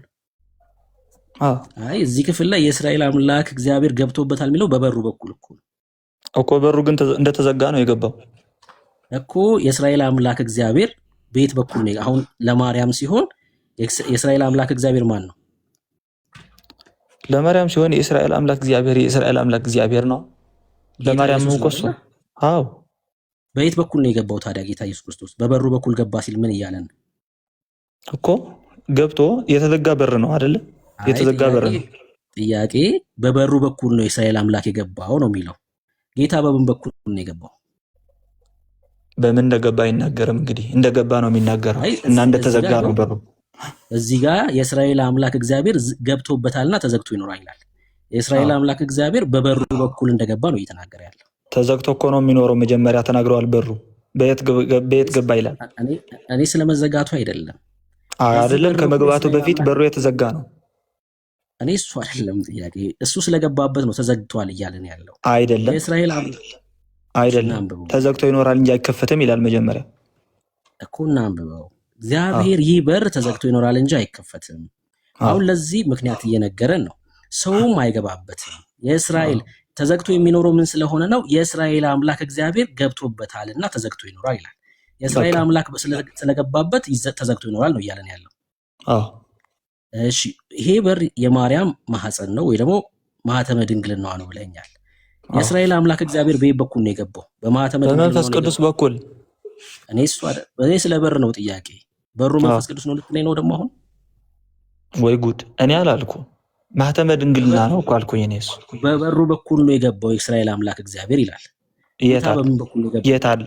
ይሄው የእስራኤል አምላክ እግዚአብሔር ገብቶበታልና ተዘግቶ። በምን እንደገባ በምን ይናገራል? መግባቱ ነው እንጂ የሚናገረው በበሩ ነው። በሩ የተዘጋው የእስራኤል አምላክ መቼ አየኸው በሩ እንደሚል? አሁን እኮ የራስህ ምንድን ነው የሚባለው? ይሄ ኢንፈር እያደረግህ ኮንክሉዥን እየሰጠህ ነው እንጂ በበር ገባ አይልም፣ በጣሪያም ገባ አይልም። እዚህ እንደገባ ይናገራል። በቃ እናልፈዋለን፣ ችግር እናልፈዋለን። በቃ ይሄ እንረዳዋለን። ወንድማችን እንቀጥል። እሺ ይሁን። አለቃው ግን እርሱ በእግዚአብሔር ፊት እንጀራ ይበላ ዘንድ ይቀመጥበታል ይላል። ይሄ አለቃ ማን ነው? ራሱ እግዚአብሔር። አለቃው በእግዚአብሔር ፊት ይላል። አለቃው እግዚአብሔር ነው ብለኛል። እግዚአብሔር በእግዚአብሔር ፊት ማለት ነው ኢየሱስ ክርስቶስ እኮ ነው። አለቃው ግን እርሱ በእግዚአብሔር ፊት እንጀራ ይበላ ዘንድ ይላል። አለቃው ማን ነው አልከኝ? ኢየሱስ ክርስቶስ። ኢየሱስ ክርስቶስ በማን ፊት ነው በእግዚአብሔር ፊት ሲል? በአባቱ ፊት። ምንድን ነው? እንጀራ ይበላ ዘንድ ይቀመጥበታል ይላል። እንጀራ የት ነው የሚበላው? ይሄ እኮ አሁን ለምሳሌ ምንድነው እያደረግክ ያለው አንተ? ምንድነው ዳብል ፕሮፌሲው ምንድነው የሚባለው? እኔ እንትን አሁን እኔ ቃል በቃል እየተረጎምክ እየወረድክ ነው። ይሄኔ ትንቢት ነው ነው ያልኩ፣ ምሳሌ ነው። ክፍሉ ለማርያም ተብሎ ሲተረጎም ምን ማለት ነው? እሺ በእግዚአብሔር ፊት እንጀራ ይበላ ዘንድ ይቀመጥበታል። ኢየሱስ እንጀራ ሊበላ ይቀመጣል አልከኝ። ምን ላይ ነው የሚቀመጠው? አሁን ይቀመጣል የሚለው ይሄ የመቀመጥ የመነሳት ትርጉም አይደለም። ስቴት ኦፍ ምንድነው መቀመጥ መነሳት ምናምን አይደለም፣ ትንቢት ነው። እኔ ትንቢት ነው አይደለም እሱ አይደለም ጥያቄ። ሕዝቅኤል መጽሐፍ ትንቢት እንደሆነ በደንብ ጠንቅቄ ማቅ ሰው ነኝ። የተጻፈ መቼ እንደተጻፈ በደንብ ጠንቅቄ ማቅ፣ ሙሉ ምዕራፍ አንብቤ ማቅ፣ ስለምን እንደሚያወራ በደንብ የምረዳ ሰው ነኝ። እሱ አይደለም ጥያቄ። እኔ ጥያቄ በእግዚአብሔር ፊት እንጀራ ይበላ ዘንድ ይቀመጥበታል ይላል። የት ላይ ነው የሚቀመጠው እንጀራ እንዲበላ? ይቀመጥበታል። ያ በር እኮ ነው። ጌታ ያ መቅደስ እኮ ነው እያወራ ያለው። መቅደሱ ነው። አንዴ ጌታ የሚቀመጠው የማርያም ማህተሟ ላይ ነው፣ የድንግልና ማህተሟ ላይ ነው የሚቀመጠው። የማርያም ማህፀን ውስጥ ነው የሚቀመጠው። እሺ እዛ ቁጭ ብሎ እንጀራ ይበላል። የምን እንጀራ? ይሄው እንጀራ ይበላ ዘንድ እኮ ነው ይቀመጣል ያለው። እሺ ቀጥል። አይ ምኑን ልቀጥል? መልስልኝ። እንጀራ ሊበላ ነው እዛ የሚቀመጠው እኮ ይላል መጽሐፉ። እኔ አላልኩም፣ እሱ መጽሐፉ እያለ ነው። እስኪ ቀጥል፣ አንብብልኛ፣ ሙሉ ጨርስ። የጠየኩ ነው ለማርያም ስላልክ አንተ ቻልና መልስ። እንጀራ ሊበላ ነው የሚቀመጠው እዛ። እንጀራ የምን እንጀራ ይበላል ኢየሱስ ክርስቶስ? የምን እንጀራ ታወራለህ? ትንቢቱ መሳያኒክ ፕሮፌሲ፣ ዳብል ፕሮፌሲ አታውቅም እንዴ? እኮ ደብል ፕሮፌሲ ስትለኝ እኮ አንደኛው ለማርያም ነው እያልከኝ ስለሆነ አይደለም አንተ እያምታታኸኝ ያለውም እንደሆነ ታውቃለህ። ሁለት ቃሎችን አንድ ቃል ታወራና ዳብል ፕሮፌሲ ያለውን ሲንግል ወርድ ሲንግል ፕሮፌሲ ታነብልኛለህ አላልኩም? ወዳጄ ደብል ፕሮፌሲ እንደሆነም አንተ አስረግጠህ ታውቃለህ። ቃሉ አይደለም ሲጀምር ወዳጄ፣ ይሄ የእናንተ የኦርቶዶክሳውያን ተረት ነው። ለምሳሌ አይደለም መጀመሪያ የተነሳኸውም ተረት ነው። አሁን አይደለም ቆይ እኔ አልሳደብም፣ ግን የኢሳያስ ትንቢት አንብበህ የተነሳኸው መጀመሪያ ድንግል በድንግልና ትጸንሳለች የሚለው ራሱ ዳብል ፕሮፌሲ ካልሆነ ለጊዜው ንጉስ ነው የተነገረው። ስለዚህ ዳብል ፕሮፌሲ የማታምን ከሆነ አናወራም። ትልቁ ችግር ምን መሰለህ? ይኸውልህ ዳብል ፕሮፌሲ ታምናለህ ወይ? መጀመሪያ አንዴ ስማ። ለምን እንደማስብ ካልሰማ እኮ አሁን ሰው ሲወያይ የመስማት አቅም ከሌለው ውይይቱ ከብዶታል ማለት ነው። በእውነት ነው ብላችሁ ደብል ፕሮፌሲ ነው አይደለ? አዎ ደብል ፕሮፌሲዎች አሉ። ግን ደብል ፕሮፌሲ ነው ብለን የምንረዳው እኛ አይደለንም። ለምሳሌ ደብል ፕሮፌሲ ማለት ምን እንደሆነ ላሳያችሁ። ለምሳሌ ይሄው ትንቢተ ኢሳያስ መጽሐፍ ምዕራፍ 7 ከዛ ቁጥር 14 ስለዚህ ጌታ ራሱ ምልክት ይሰጣችኋል። ሰኒ ሚት አይደለሽም። እነሆ ድንግል ትጸንሳለች፣ ወንድ ልጅም ትወልዳለች፣ ስሙንም አማኑኤል ብላ ትጠራዋለች። አሁን ይሄ ጥቅስ እሱ እንዳለው ትክክል ነው፣ ደብል ፕሮፌሲ ነው። ግን እኔ ነኝ ወይ ደብል ፕሮፌሲ ነው ያልኩት? አረ በጭራሽ አይደለም። እኛ አይደለንም። ይሄ ደብል ፕሮፌሲ ነው አይደለም ብለን የምንናገረው እኛ አይደለንም። ይሄ ደብል ፕሮፌሲ መሆኑን ማን ነገረን? ይሄው በአዲስ ኪዳን ማቴዎስ ወንጌል መጽሐፍ ምዕራፍ 1 ቁጥር 23 ላይ እንደዚህ ይላል። እነሆ ድንግል ትጸንሳለች፣ ልጅም ትወልዳለች፣ ስሙንም አማኑኤል ይሉታል፣ የተባለው ይፈጸም ዘንድ ይህ ሁሉ ሆኗል፣ ትርጓሜውም እግዚአብሔር ከኛ ጋር ነው የሚል ነው። አያችሁ፣ ደብል ፕሮፌሲ ሲሆን ሐዋርያቱ በአዲስ ኪዳን ይጠቅሱታል እንጂ እኛ አይደለንም ተነስተን ይሄ ደብል ፕሮፌሲ ነው አንድም ለእንደዚህ እንደዚህ ብለን የምንናገረው። የተዘጋውን በር ለማርያም ብለው የተናገሩት ኦርቶዶክሳውያን እንጂ ሐዋርያቱ አይደለም። አያችሁ ልዩነቱን። ለምሳሌ ልጨምርላችሁ። እዚሁ ማቴዎስ ወንጌል መጽሐፍ ምዕራፍ 2 ላይ እንደዚህ ይላል። ይኸውላችሁ፣ እርሱም ተነስቶ ሕፃኑና እናቱን በሌሊት ያዘና ምዕራፍ 2 ቁጥር 14 ከጌታ ዘንድ በነቢይ ልጄን ከግብፅ ጠራሁት የተባለው ይፈጸም ዘንድ ወደ ግብፅ ሄደ። ሄሮድስም እስኪሞት ድረስ በዚያ ኖረ ይላል። ተመልከቱ። አሁን ይሄ ደብል ፕሮፌሲ ነው። እኔ ብሩክ ነኝ ደብል ፕሮፌሲ ነኝ ያልኩት አይደለም። በነቢይ ዘንድ ተብሎ ተጽፏል አለ። አሁን ማቴዎስ ይሄን የጠቀሰው ከየት ነው? ይሄው በብሉይ ኪዳን ላሳያችሁ። ሆሴ ምዕራፍ 11 ይሄው እስራኤል ሕፃን በነበረ ጊዜ ወደድኩት፣ ልጄንም ከግብፅ ጠራሁት። ይሄ ትንቢት አንድ በጊዜው ነው፣ ሁለተኛም ለጌታ የተነገረ ነው። አሁን ይሄኛው ደብል ፕሮፌሲ መሆኑን በምን አወቅን እኛ? ሐዋርያቱ በሐዲስ ኪዳን ስለጠቀሱት እንጂ እኛ አይደለንም እየተነሳን። ልክ ሕዝቅኤልን ጠቅሰውት ቢሆን ሐዋርያቱ እንቀበል ነበር እኮ። ግን ማናቸው የሚጠቅሱት? ኦርቶዶክሳውያን ናቸው። ሕዝቅኤል መጽሐፍ ምዕራፍ 44 የማርያም ማህፀን ነው ይላል። እንደዚህ አይልም። ላሳያችሁ። ለምሳሌ አለቃው ግን እርሱ በእግዚአብሔር ፊት እንጀራ ይበላ ዘንድ ይቀመጥበታል፣ በበሩ ደጀ ሰላምን መንገድ ይገባል፣ በዚያም መንገድ ይወጣል። ይገባበታል፣ ቀጥሎም ደግሞ ይወጣል አለን። አሁን ይሄ የምስራቁ በር ምን እንደሆነ ላሳያችሁ። እዚሁ 46 ጋር ላሳያችሁ።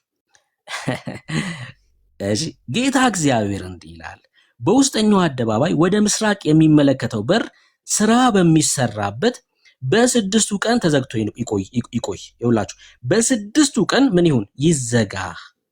ቀጥሎስ? ነገር ግን በሰንበት ቀንና በመባቻ ቀን ይከፈት ይላል። ስድስቱን ቀን ይዘጋ ይልና በሰንበትና በመባቻ ቀን ይከፈት። አሁን እሺ፣ ስድስቱ ቀን ተዘጋ። በሰንበት የሚከፍተው ማን ነው? የማርያም ማህፀን ነው ካላችሁን፣ በሰንበት ዮሴፍ ይከፍተዋል እያላችሁን እኮ ነው። በነገራችን ላይ ነውር ነው። አሁን እንደዚህ ይባላል፣ እንደዚህ አይባልም። ቃሉ ምን እያለን ነው? ይሄ ምስራቁ በር በሰንበት ቀን ይከፈት እያለን ያለ እና በሰንበት ማን ነው የማርያም ማህፀን የሚከፍተው? ለማርያም ማህፀን ብላችሁ ስትተረጉሙ ይዞ የሚመጣው መዓት ጣጣ ነው ያለው። እጅግ በጣም ብዙ ጣጣ ማለት ነው። ይከፈታል፣ በሰንበት ይከፈታል። ይሄ በር በሰንበት ማለትም በቅዳሜ ማለት ነው። ማን ነው የሚከፍተው? መጽሐፍ ቅዱሳዊ ያልሆነ ትምህርት ነው ያላቸው እነ ሺደን ማለት ነው። እሺ እንቀጥል። ተመለስክ? በሰንበት ይቻላል ትያለሽ? መልሻለሁ ወንድሜ። እሺ እኔ ጌታ ሲወለድ እንደዚህ አይነት ጥያቄ ልጠይቅህ። በእኔ በጥቅስ ነው ማሳየክ። እኛ ክርስቲያኖች ነን፣ ጥቅስ ነው የምናሳየክ፣ በጥቅስ ነው የምናሳየክ። ጌታ ሲወለድ እንደ ማንኛውም የሰው ልጅ ስርዓት ነው አይደል የተወለደው? ማህፀኗ ሊከፈት አይችልም? በዛ መልኩ ጌታ ሲወለድ አይከፈትም። ለምንድን ነው የማይከፈተው? ምክንያት ቃሉ ስላለ ነው። ቃሉንማ አላሳየኸኝም። ቃሉማ ቢል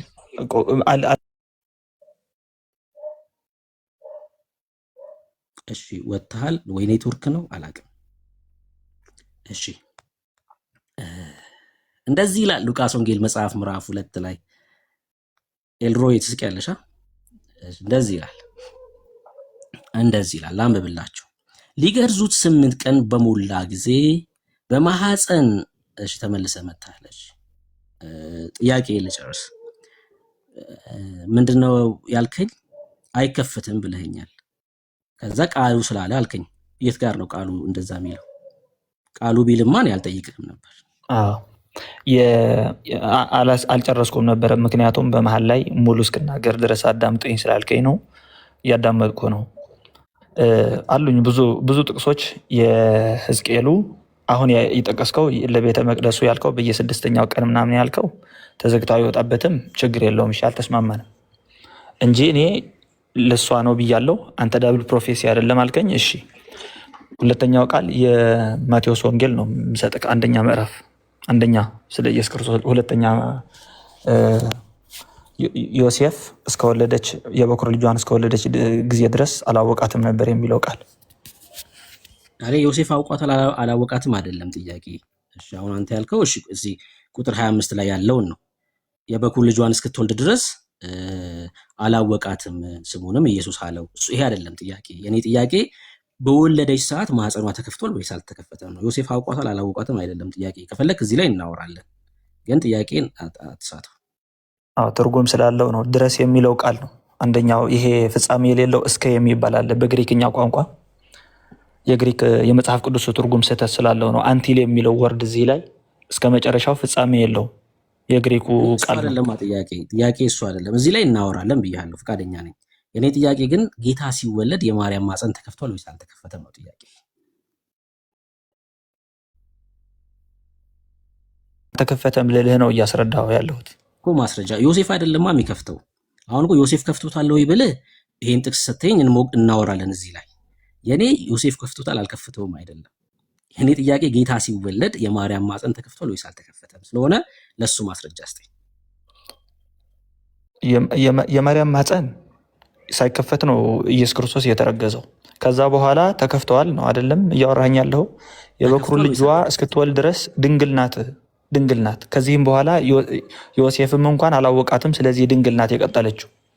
እኔ እሱ አይደለም ጥያቄ እሱ አይደለም።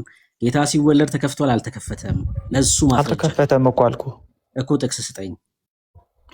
ይሄ ቃል እኮ ነገርኩ። ይሄማ የበኩር ልጇን እስክትወልድ ድረስ አላወቃትም ነው የሚለው። እኮ ታዲያ ምን ማለት ነው ትርጉሙ? ምን ማለት ነው ትርጉሙ? ጥያቄ ባልሆነው ነገር ላይ እኔ ለምን ትርጉም ምናምን ትለኛለህ? የኔ ጥያቄ አይደለም እኮ ትርጉሙ እኮ የኔ ልተረጉምልህ።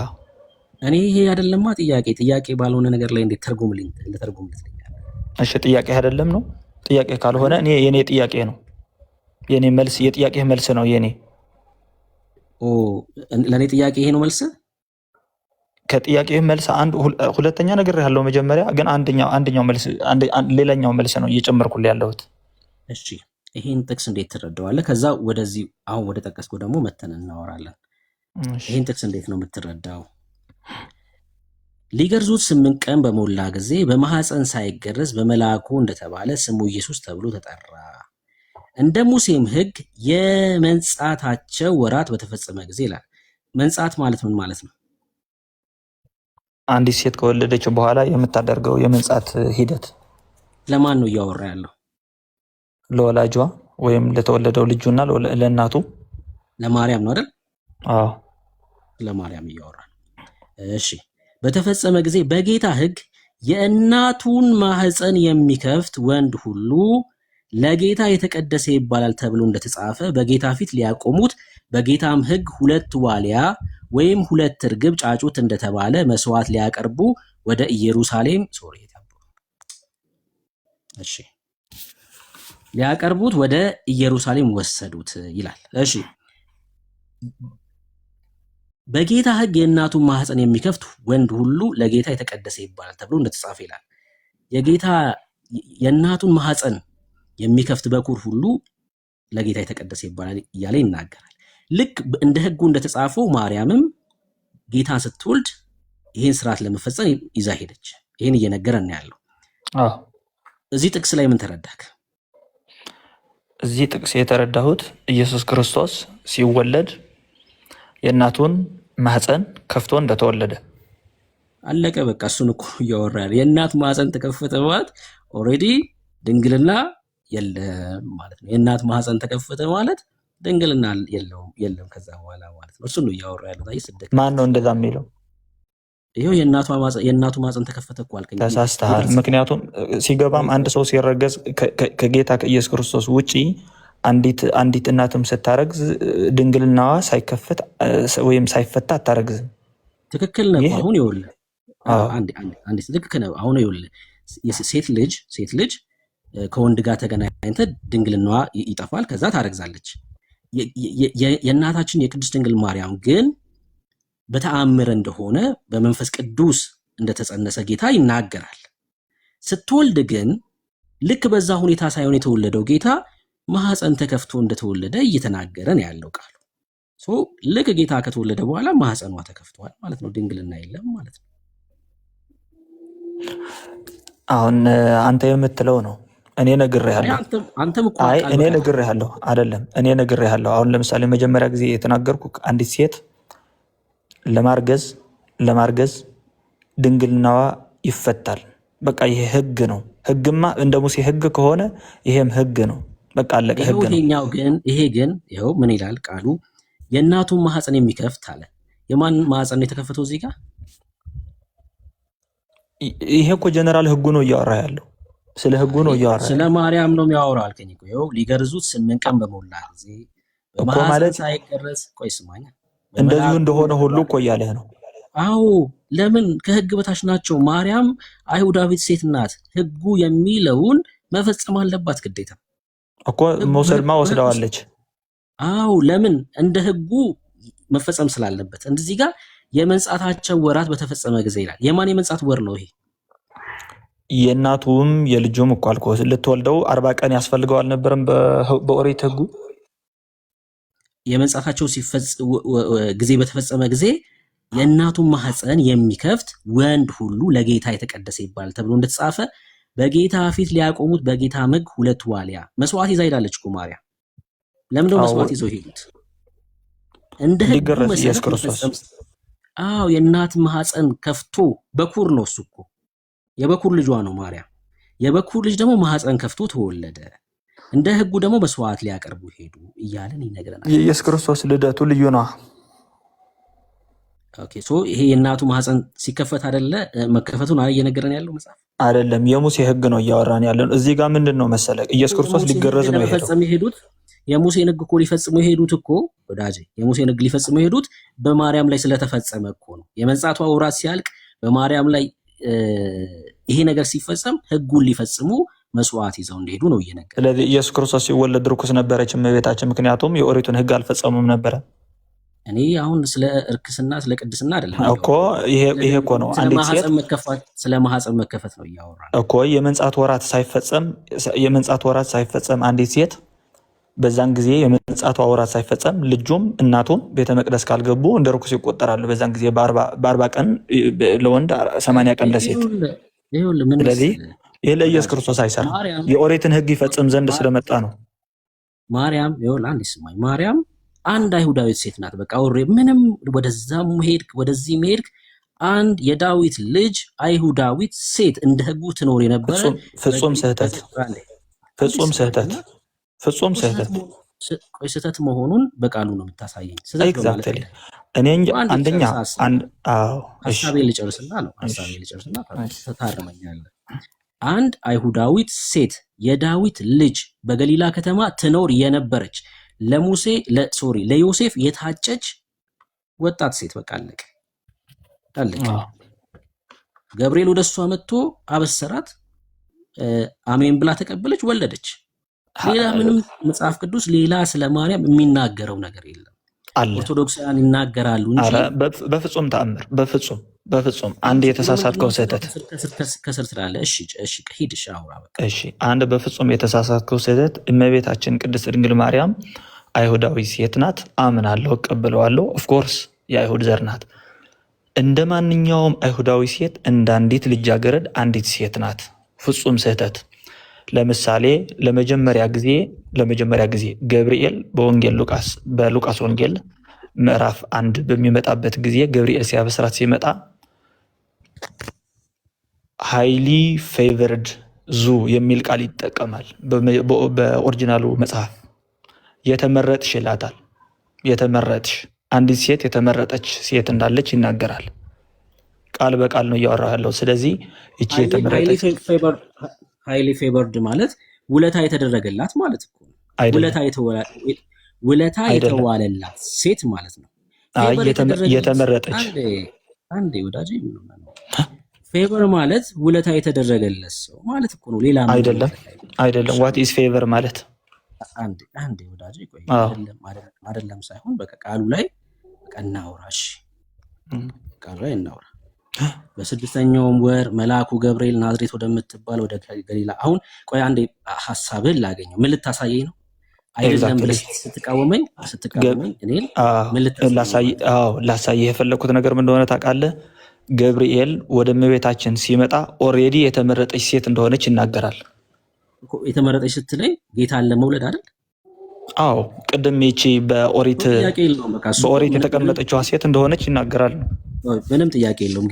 እግዚአብሔር በእሷ ሊሰራ ስለወደደ ከዳዊት ልጆች መካከል እሷን መርጧታል። በቃ ቆይ ልንገርህ፣ አሁን ጥያቄ ልመልስክ። አይ ይሄ ትክክል ነው እያልኩ ነው። አሁን ስህተት ያልከኝ ምኑን ነው? ስለዚህ እኮ ስህተት ይሄ ነው። እንደ ኖርማል እስራኤላዊቷ ሴት አይደለችም፣ ጌታን ለመውለድ የተመረጠች ሴት ናት እኮ። እሱም አይወልኩ ጳውሎስም ጌታን ለማገልገል የተመረጠ ሰው ነው። እኔ ብሩክ አይደለም። እኔ ያልኩት ማገልገልና መውለድ ለይቼ ነው የማየው።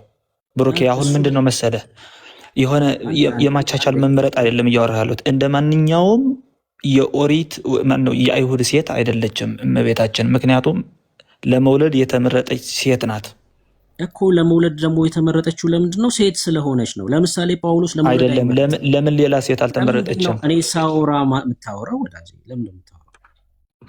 ዝም ብለህ የምታወራ ከሆነ አስቸጋሪ ነው ስለምሰማክ፣ አንተም ደግሞ መስማት አለብህ። ጴጥሮስ ለመውለድ አይመረጥም። በቃ ወንድ ነው አይደለ? በጣም የሚገርመውን አንድ ነገር ላሳይክ፣ እንደው ከጠቀመክ ማለት ነው። ከጠቀመክ ለምሳሌ በዛ ሰዓት ሌላ ሴት ለምን አልተመረጠችም አለን አይደለ? የአሕዛብ ሐዋርያ ተደርጎ ሌላ ከጳውሎስ እጅ ለምን ሌላ አልተመረጠም? መራጩ እኮ እግዚአብሔር ስለሆነ ነው።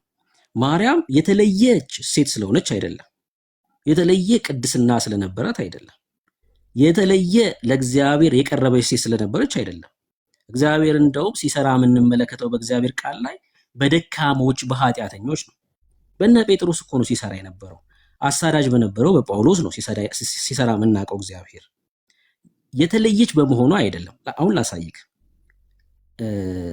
ለምሳሌ በዛ ሰዓት ከማርያም በቅድስና የተሻለች ሌዋዊት ብትኖር ጌታ ከሷ ይወለድ ነበር?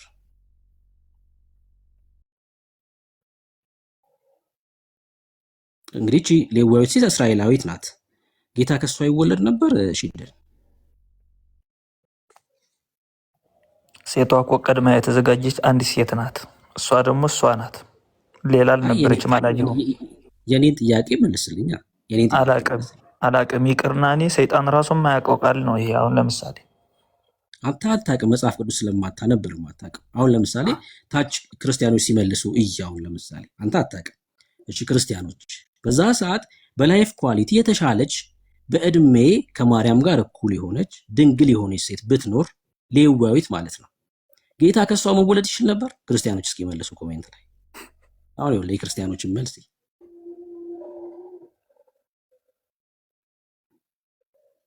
መልሱልኝ።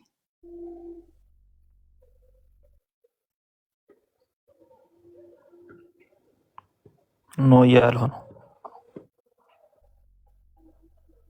አይችልም እያሉኝ ነው። እሺ ከሌዋዊት ስለሆነች። እሺ ከዳን ወገንስ ብትሆን ደግሞ የዳን ወገን ብትሆንስ? እሺ የዳን ወገን ሁና እንደው በላይፍ ኳሊቲው የተሻለች ሴት በዛ ዘመን ብትኖር ጌታ በሚወለድበት ጌታ ከሷ ይወለድ ነበር? አይችልም።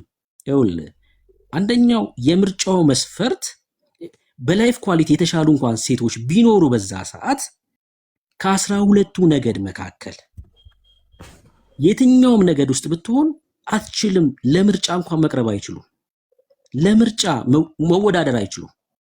አየህ ማርያም ምርጫ ውስጥ የገባችው ከዳዊት ልጆች መካከል ነው። ከዳዊት ልጆች አይደለም። ኢትዮጵያ፣ እንግሊዛዊ ወይ ደግሞ ብራዚላዊ ምናምን አይደለም እኮ። እስራኤላውያንም እንኳን ሁነው በዛ ሰዓት በላይፍ ኳሊቲ የተሻለ እንኳን ቢሆኑ የዳዊት ልጅ ባለመሆናቸው ምክንያት ብቻ በውድድር ውስጥ መግባት አይችሉም። ምርጫ ውስጥ መግባት አይችሉም። ታዲያ ማርያም ከማን የተመረጠችው? ከዳዊት ልጆች መካከል። አንደኛው መስፈርት የዳዊት ልጅ መሆን ስለሆነ ወይ ደግሞ የይሁዳ ዘር መሆን ነው።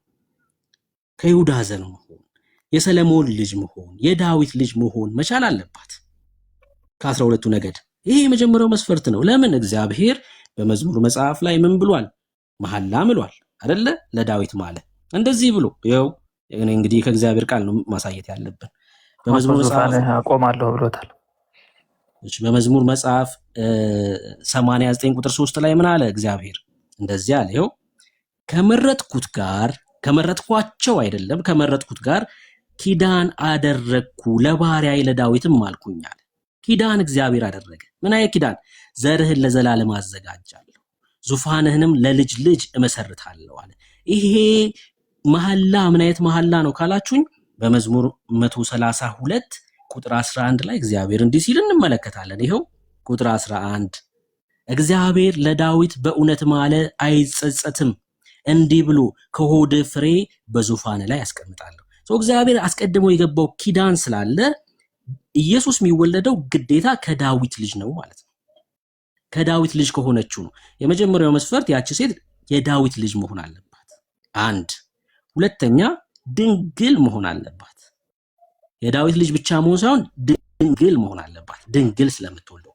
ሶስተኛው መስፈርት ደግሞ በእግዚአብሔር ጊዜ ውስጥ መግባት አለባት። ምን ማለት ነው? በገላትያ መልእክቱ ላይ ጳውሎስ ምን ብሎናል? የዘመኑ ፍጻሜ በደረሰ ጊዜ ይላል። እግዚአብሔር ከሴት የተወለደውም ከሕግም በታች የተወለደው ልጁን ላከ ይላል። ምን እኮ በሆነ ጊዜ እግዚአብሔር የዘመኑ ፍጻሜ በእግዚአብሔር ጊዜ ውስጥ መግባት አለባት እች ሴት። ሁለት ድንግል መሆን አለባት። ሶስተኛ የዳዊት ልጅ መሆን አለባት። ይሄ ነው መስፈርቱ። ማርያም የተመረጠችው ከዳዊት ልጆች መካከል ነው። ከዓለም ሁሉ ሴት መካከልም አይደለም የተመረጠችው። ከ12ቱ ከእስራኤላውያን ነገድ መካከልም አይደለም የተመረጠችው። ከዳዊት ልጆች መካከል ነው የተመረጠችው። ግን እግዚአብሔር በእሷ ሊሰራ ወዶ መርጧታል። ኦፍ ኮርስ ምንም እኮ ጥያቄ የለንም እሱ ላይ እኮ ከመረጣት በኋላ ለምንድን ነው አከራካሪ የሆነው በአንተ ላይ? አሁን ለምሳሌ እኔ እያልኩ ያለሁት እኔ እግዚአብሔር አይደለሁም። ማን እንደሚመርጥ የምነግረው እሱም ማን እንደሚመርጥ ቀድሞ የነገረን መስፈርቶች ነገርከን እንጂ ተመርጣ ሆና የተገኘችው ሴት ትከበራለች አይደል እንዴ? ሃይሊ ፌቨርድ ዙ ያላት ለዛ ነው። አይ አሁን እኮ መከበር አለመከበር አይደለም ጉዳዩ፣ እሱ አይደለም እያወራ። አይ ቅድምም እኮ ስታወራ ስለሰማህ ሆነው እኮ ትከበራለች አትከበርም አይደለም እሱ አይደለም። ሶስተኛውን ሐሳብ ድምጽ አለሽ አንተ ጋር ምሽት ጌዲ ሚብላ አካውንት ኢንቫይት አድርጌያለሁ። እሺ መግባት ይችላል። እሱ ጥቅሱ አይደለም እያልክ ተደጋጋሚ ከምጽፍ ኢንቫይት ስትደረግ ጀግና ሮጥ ብሎ ይገባና ያሳያል። እሺ እንደዛ ነው የሚሻለው። ሶስተኛውን ሐሳብ እናንሳ ነው፣ አራተኛውን ሐሳብ እናንሳ። አይ እኔ ያልጨረስኩት ነገር አለኝ እዚህ ላይ። እሺ መናገር። እሺ ብሮኬ፣ አሁን በነገራችን ላይ ደስ ብሎኛል፣ ዛሬ ጊዜ ሰጥተኛል። እኔ ብዬ ያልኩት ምን መሰለ፣ 3 ቶፒኮቹን እስካሁን አንስቻለሁ። እንስማማባቸው አንስማማባቸው፣ ያው ይሄ ውይይት ስለሆነ በውይይቱ መሰረት ሰዎች ይሰማሉ ነው። እኔ የመጀመሪያ ፕሮቶ ኢቫንጀሊዝም የሚባል ጥቅስ አንስቻለሁ። አንዲት ሴት አለች ብያለሁ። የሆነች ሴት አለች ከሰይጣን ህብረት የሌላት አንድ ዘር የምትወልድ፣ እሱ ዘር ደግሞ ኢየሱስ ክርስቶስ ነው። ጭንቅላቱን የሚቀጠቅጥ ሰይጣን ተብሎ የተቀመጠው አንዲት ሴት አለች። ይቺ ሴት ቀኑ ሲደርስ ቅድም ያልከው አሁንም ብለዋል፣ ነገር ግን የዘመኑ ፍጻሜ በደረሰ ጊዜ ብለዋል። በገላትያ ያለው ከሴት የተወለደው ምክንያቱም የሴት ዘር ተብሎ ነበረ። the offspring is from woman ተብሎ ስለተጻፈ በኦሪት ዘፍጥረት አንዲት ሴት የተለየች ነበረች። እሷ ሴት ደግሞ በዘመኑ የደረሰችው ብለሃል እኮ በዘመኑ የደረሰችው ቅድስት ድንግል ማርያም ናት። ቅድስት ድንግል ማርያም ደግሞ ይህን ልጅ ወለደች። ይህ ኢየሱስ ክርስቶስ ደግሞ የኃጢአታችን የድህነት መጨረሻ ሆነ። አሁን ሴቷ እኔ ከመጀመሪያውኑ ጀምሮ የኔና ያንተ ክርክር እዚህ ላይ ነው። ሴቷ ከመጀመሪያውኑ ጀምሮ እግዚአብሔር ከኃጢአት ነጥሎ አስቀምጧታል ነው የኔ። ያንተ ደግሞ አይደለችም የሚል ነው። ምክንያቱም ሴቷ ለጊዜው ብዙዎቹ እንደሚሉት ያቺ በኦሪት ዘፍጥረት የተጠቀሰችው ሴት ሔዋን ናት ብለው የሚያምኑት አሉ። እኔ ደግሞ ይቺ ሴት ኦፍስፕሪንግ ያላት ኦንሊ የሴት ዘር ብቻ ኢንዲኬት የተደረገበት ቦታም ስለሆነ ቅድም ያወራነው ነው አሁን እየደገምክ ያለውና ረጅም ልልህ የፈለኩት ያቺ ሴት ከኃጢአት የተነጠለች ነት ለማለት ፈልጌ ነው። አይ እሱንም አወራን እኮ ቅድም አወርተን ማስረጃ ጠይቄክ ምናምን ዘለነው ሌላ ሐሳብ ላይ መተናልና ሌላ ሐሳብ እኮ አሁን የመጨረሻው እዚህ ላይ ስደርስ ደግሞ አሁን ይቺ ሴት ሃይሊ ፌቨርድ ዙ ተብላ የተቀመጠችው ሴት የተመረጠች ምን ብለዋል ብዙዎቹ መሰለ ባይ ግሬስ ምናምን የሚሉ አሉ። እንደዛ አይደለም። እኔ እዚህ ላይ በጸጋው እንደዚህ አድርጎ ስለመረጣት ነው የሚሉ አሉ። አይደለም። ኢየሱስ ክርስቶስም እንደዚህ ይላል። ዮሐንስ ወንጌል ምዕራፍ 1 ላይ ጸጋ ተሞልቶ በእኛ ላይ አደረ ይላል። ጸጋ መሞላት ማለት እዚህ ላይ ጸጋ ዲበ ጸጋም ይባላል። በጸጋ ላይ ጸጋ ጭምር ማለት እንጂ ለኢየሱስ ክርስቶስ ጸጋ የሚያስፈልገው ነው አይደለም። ጸጋ ሰጪው እሱ ራሱ ነው። አሁን እዚህ ላይ የተባለው መልአኩ ራሱ ሲመጣ ከሴቶች ተለይተሽ የተባረክሽ ነሽ ይላል። ከሴቶች የተለየች እንደሆነች ይናገራል። የተመረጠች እንደሆነችም ይናገራል። ራሷ ደግሞ የባሪያይቱን ቅድም እንዳልከው ነው መዋረዱ ምናምኑ ትክክል ነህ አንተ የዋሻው ነገር የለም መጽሐፍ ቅዱሳዊ ነው የባሪያይቱን ውርደት አይተዋልና ከእንግዲህ በኋላ ትውልድ ሁሉ ብጽዕት ይሉኛል ብላለች ትውልድ ሁሉ ሲል አባቶች ትውልድ ሁሉ ማለት ቢፎር ኤንድ አፍተር ከዚህ ከልደትም በኋላ ከልደትም በፊት ከአሁኑ ተአምር ሪቪል ካደረገባት በኋላ መውለዷም እንኳን ራሱ እኮ አታውቅም ነበረት እንዴት ይሆናል ብላማ ጠይቃለች እሷ ሴት ቀድማ እኔ ነኝ ብላ የመጣች ሴት ፕሪዴስቲኒድ እንዳልሆነች እኔ አውቃለሁ ግን እቺ ሴት ሆና ስትገኝ ግን ከዚህ በኋላ እንግዲህ ትውልድ ሁሉ ያመሰግኑኛል ብላለች እቺ ሴት ትውልድ ሁሉ የሚያመሰግኗት ከሆነ ሁሉም ሰው ማርያምን ሙታም ቢሆን ማመስገን እንዳለበት ተናግራለች ማለት ነው እዚህ ላይ አሁን ተስማማለህ በዚህ ሐሳብ ላይ አይ እንዴ ዝም ብላ አውርተ ቀደም አሁን አዲስ ሐሳብ ነው ያነሳው ትልቁ ችግር እናንተ እንድታወሩ ድል ሲሰጣችሁ የተነሳ ሐሳብ ላይ እንኳን የማውራት አቅም የላችሁም አሁን ያነሳው ሌላ ሐሳብ ነው እስካሁን ያላወራነው ሐሳብ ነው ያነሳው የመጀመሪያው ያመሰግኑኛል አላለችም በጣም ስህተት ነው እሱ ብጽዕት ይሉኛል አለች ምንም እኮ ምንም አሁን ማርያምን እኔ በሌለችበት ማርያም ሆይ ብጽዕት ነሽ ምናምን እንድል አይደለም አሁን ለምሳሌ አሁን ማርያም ብጽዕት ናት ብዬ እናገራለሁ ልክ ማርያም ብጽዕት በሆነችበት ልክ ግን እኔም ብሩክ ብፁዕ ነኝ ብጽዕት ማለት ምን ማለት ነው ብለስድ ማለት ነው ብለስድ የተመረጠች ማለት ነው በግዕዝ የተባረከች ማለት ነው ምንድነው የምትለው በጻ ማለት ምንድነው በአማርኛ ማለት ብፁዕ ነው ማለት በአማርኛ ምን ማለት ነው የተባረከ ማለት ብለስድ ማለት ነው አሁን ወደ ግዕዝ ሄደ ግሱ እንደዚህ ነው የሚለው ዘሩን አባስተና አይደለም እኔ እኮ ይኸውልህ ትክክል ነበር ኦኬ አንዴ ቆይ ስታወራ ሰምቼ የለ ስታወራ ስለሰማው ማርያም ለምንድን ነው ብፁዕ የተባለች አሁን ሜርሲ ክርስቲያን ነሽ እዚህ ውስጥ ያለሽ እህታችን ሜርሲ ክርስቲያን ነሽ አለሽ ሜርሲ ታች ያላችሁ ክርስቲያን እህቶቼ ብጽዕት ናችሁ እሺ እናንተ አላችሁ ክርስቲያኖች ሴቶች ብጽዕት ናችሁ ሜርሲ ብጽዕት ነሽ እኔ ብሩክ ብፁዕ ነኝ ለወንድ ሲሆን ብፁዕ ይባል ለሴቶችስ ለምንድነው ማርያም ብጽዕት የተባለችው ከምን አንፃር ነው ሉቃስ ምዕራፍ 1 አንብበልኝ እኮ አልጨረስኩም እኔ ይኸው ላውጣ እኮ ነው ጥቅሱን ላውጣ ነው ጥቅሱን ላውጣ ስለሆነ ችግር የለውም ለምንድነው ማርያም ብጽዕት የተባለችው ለምንድነው እኛስ ብፁዕና ብጽዕት ሴቶች የሚባሉት ይኸው ላሳያችሁ ለምን እንደሆነ ማርያምም ለምን ብጽዕት እንደተባለች ላሳያችሁ እሺ ማርያም እንደዚህ አለች የባሪያይቱን ውርደት ተመልክቷልና እነሆ ከዛሬ ጀምሮ ትውልድ ሁሉ ብጽዕት ይሉኛል የተባረክሽ ነሽ ይሉኛል ለምንድነው ብጽዕት ማርያም የሆነችው ኃጢአት የማያውቃት ስለሆነች ምናምን ኧረ በጭራሽ ምን ስለሆነች ነው ያው እዚሁ ጋር ቃሉ ይናገራል ምን ይላል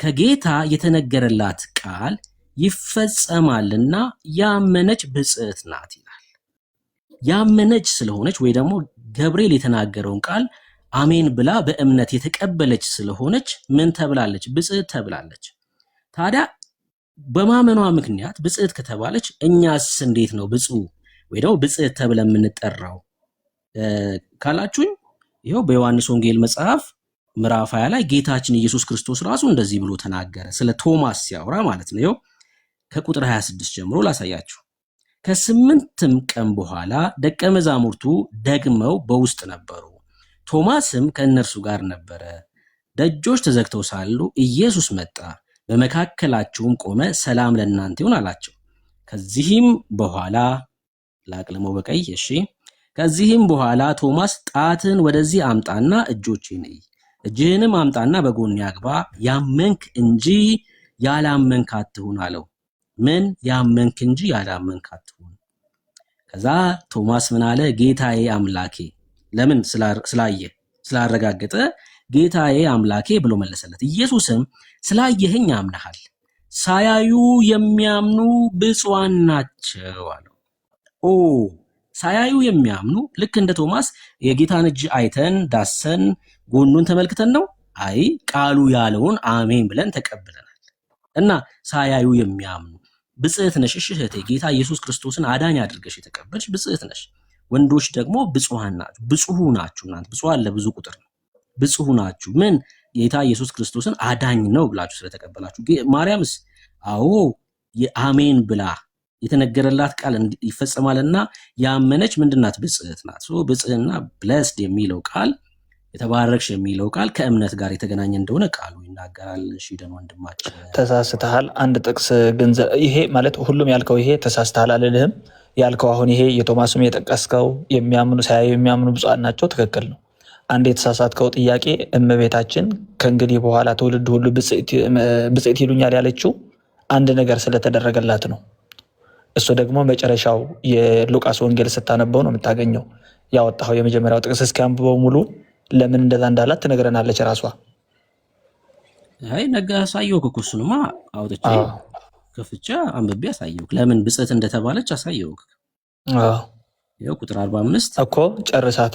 ለምን ብጽዕት ይሉኛል ያለችው እሱ ሳታይማምኗ ብጽዕት ተብላለች።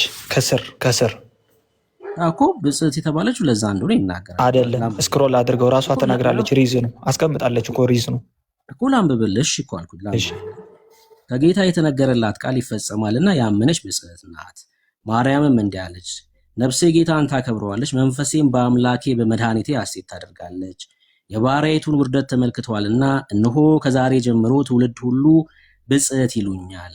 ብርቱ የሆነ እርሱ በእኔ ታላቅ ስራ አድርጓልና ስሙም ቅዱስ ነው። ምሕረቱም ለሚፈሩት ናቁም። እዚህ ላይ እኮ ነው ብርቱ የሆነ እርሱ በእኔ ታላቅ ስራ አድርጓልና። ምንድን ነው ታላቅ ስራ ያደረገላት? በቃ መውለዷ ነው። ጌታ መውለዷ፣ ጌታ ማርገዟ ነው እኮ። ስለዚህ ማመኗ አይደለም ብጽዕት ያስባላት ምንድን ነው? ኢየሱስ ክርስቶስ ከእሷ እንዲወለድ ፈቃዱ ሆኖ ታላቅ ስራ ስለሰራ በሷ ነው። ለመውለዱ ምክንያት መሆኗ ነው ብጽዕት ያስባላት።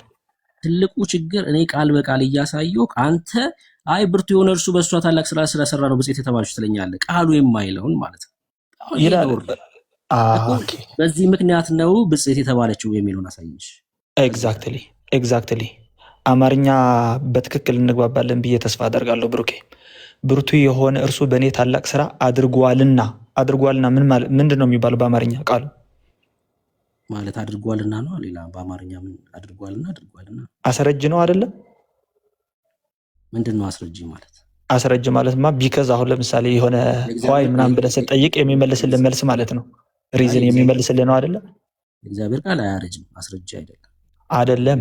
አስረጅ ማለት አይደለም ማለት አይደለም። እንደዚህ ሳይሆን የሚያረጅ መሆን ሳይሆን ሪዝን የሚናገር ነዋ። ገብቶኛል። ምን ኤግዛክትሊ ትውልድ ሁሉ ብጽዕት ይሉኛል ብላ ቃል በቃል ከተናገረች በኋላ ብርቱ የሆነ እርሱ በእኔ ታላቅ ስራ አድርጓልና። ለምንድን ነው ብጽዕት የሚሉኝ? ብርቱ የሆነ እርሱ በእኔ ታላቅ ስራ ስላደረገ ስለ ማለት ነው። ይሄ ምክንያት ነው። አስረጅ ነው ስልህ ዋይ የሚለው ጥያቄ ይመልሳል። አሁን እኮ እሱ አንተን እያልክ ያለው ብርቱ የሆነ እርሱ በእኔ ታላቅ ስራ አንዴ ስማኝ አሰምቼ ብርቱ የሆነ እርሱ በእኔ ታላቅ ስራ አድርጓልና ስሙም ቅዱስ ነው። አሁን ይሄ ብጽዕት የሚባለው ብርቱ የሆነው እርሱ በእኔ ታላቅ ስላደረገ ነው እያለ ሳይሆን ቃሉ ቃል በቃል ምን አለች ማርያም? ከዛሬ ጀምሮ ትውልድ ሁሉ ብጽዕት ይሉኛል አለች። ብጽዕት የምትባለው ለምንድን ነው የሚለውን ሲመልስ እዚህ ጋር ምን አለ? ቁጥር 45 ላይ አንዴ ስማኛ ወዳጄ፣ ከጌታ የተነገረላት ቃል ይፈጸማልና ያመነች ብጽዕት ናት። ያመነች ስለሆነች ወይ ደግሞ ገብርኤል የተናገረውን ቃል አሜን ብላ የተቀበለች ሴት ስለሆነች ብጽዕት ናት ነው እያለ ያለው ቃሉ ማለት ነው እንጂ አንተ እንደምትለው ብርቱ የሆነ እርሱ በእሷ ታላቅ ስላደረገ ነው ብጽዕት የተባለችው። አማርኛው እኮ ነው። እኔ እኮ አይደለሁም ብሩኬ እኔ አይደለሁም ያልኩት። ቃሉ ቃል በቃል ነው ያልኩ እንጂ እኔ አይደለሁም የተናገርኩት። አይ ቃሉማ እንደዛ አይልም እያልኩ ነው። የአንተ መረዳት ነው እንጂ ብጽዕት የተባለችው ከጌታ እኮ ንግግር እኮ አሳየው። ለምሳሌ አንተ ብፁዕ ነህ ሽዳ?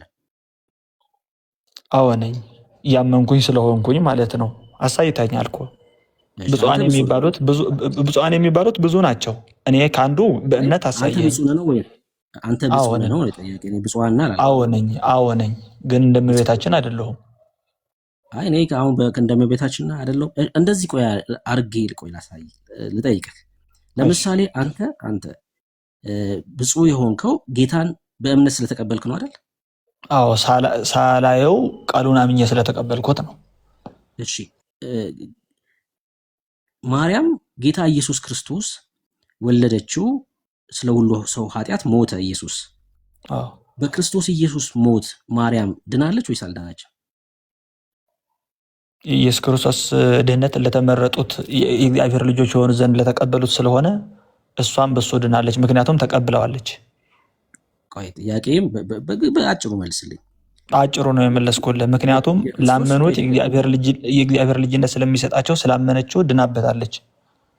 መልካም። ማርያም በመስቀሉ ስራ ነው የዳነችው አይደል? በመስቀሉ ስራ ለእሷም ለዓለሙም ስለሆነ የመስቀሉ ስራ እሷም የመስቀሉ ስር ስለተገኘች ድናለች እኮ። የዳነችው በመስቀሉ ስራ ነው። ለምን? አዎ። አይ በቃ ቀላል እኮ ነው። አዎ ድናለች እኮ አልኩ። የመስቀሉ ስራ ካዳናት ከመስቀሉ ስራ በፊት ያልዳነች ነበረች ማለት ነው ማርያም። አይደለም። ከመሆን በመስቀሉ ስራ ነው እኮ የዳነችው እኮ አልከኝ።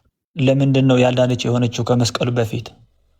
አንተ እኮ ይኸውልህ የመስቀሉ ስራ ነው። አሁን ለምሳሌ እኔ ብሩክ የዳንኩት ወደ ክርስቶስ ኢየሱስ ስመጣ ነው። ያኔ የመስቀሉ ስራ አድኖኛል። ወደ መስቀሉ ስራ ከመምጣቴ በፊት አልዳንኩም ነበር ማለት ነው። አዎ አልዳንም ነበረ። አዎ ማርያምም የመስቀሉ ስራ ነው ያዳናት ካልከኝ ከመስቀሉ ስራ በፊት አልዳነችም ነበር ማለት ነው። እንደሱ ማለት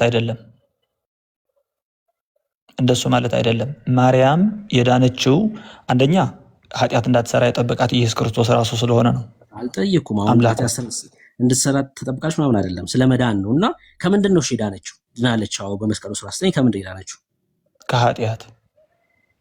ከኃጢአት ነው የዳነችው። ያ ማለት ከመስቀሉ ስራ በፊት በኃጢአት ነበረች ማለት ነው አይደለም። ከኃጢአትም ያዳናት ኢየሱስ ክርስቶስ ስለሆነ ነው። እሺ ከመስቀሉ ስራ በፊት ከኃጢአት የዳነች ነበረች? አዎ ኃጢአት የለባትም እኮ አልኩህ። የዚህ ላይ እኮ ተስማምተን ነው የመጣ ነው። አይ አልተስማማንም። አንተ አወራህ። አዎ ማለቴ እኔ ብያለሁ፣ አንተ አልተስማማህም። እኔ ግን አስረግጬ ተናግሬ ነው የመጣሁት ለማለት ነው። አይ ቆይሽ በቃ እኮ እዚህ ጋር እናውራ። የመስቀሉ ስራ አላዳናትም ማለት ነው። ከመስቀሉ ስራ በፊት ከኃጢአት የዳነች ነች ካልከኝ የመስቀሉ ስራ ለማርያም አያስፈልግም ማለት ነው። አይደለም፣ ስለሚያስፈልግ እኮ ነው እሷ ያወለደችው። እኔ ስለሷ ነው እየጠየቅኩ ያለሁት። አይደለም አምላኬና መድኃኒቴ ያለችው ብለዋለች እኮ አምላኬና መድኃኒቴ። ግን ይህ ድህነት ያገኘችው እሷ ለሚያምኑት የእግዚአብሔር ልጆች የሆኑ ዘንድ ስልጣን ስለተሰጣቸውና እንዲድኑበት የተሰጣቸው ስም ስለሆነ ያ ስልጣን ደግሞ አምና ስለተቀበለችው ነው። እኔ አሁን ስልጣን አላት የላትም አይደለም ጥያቄ።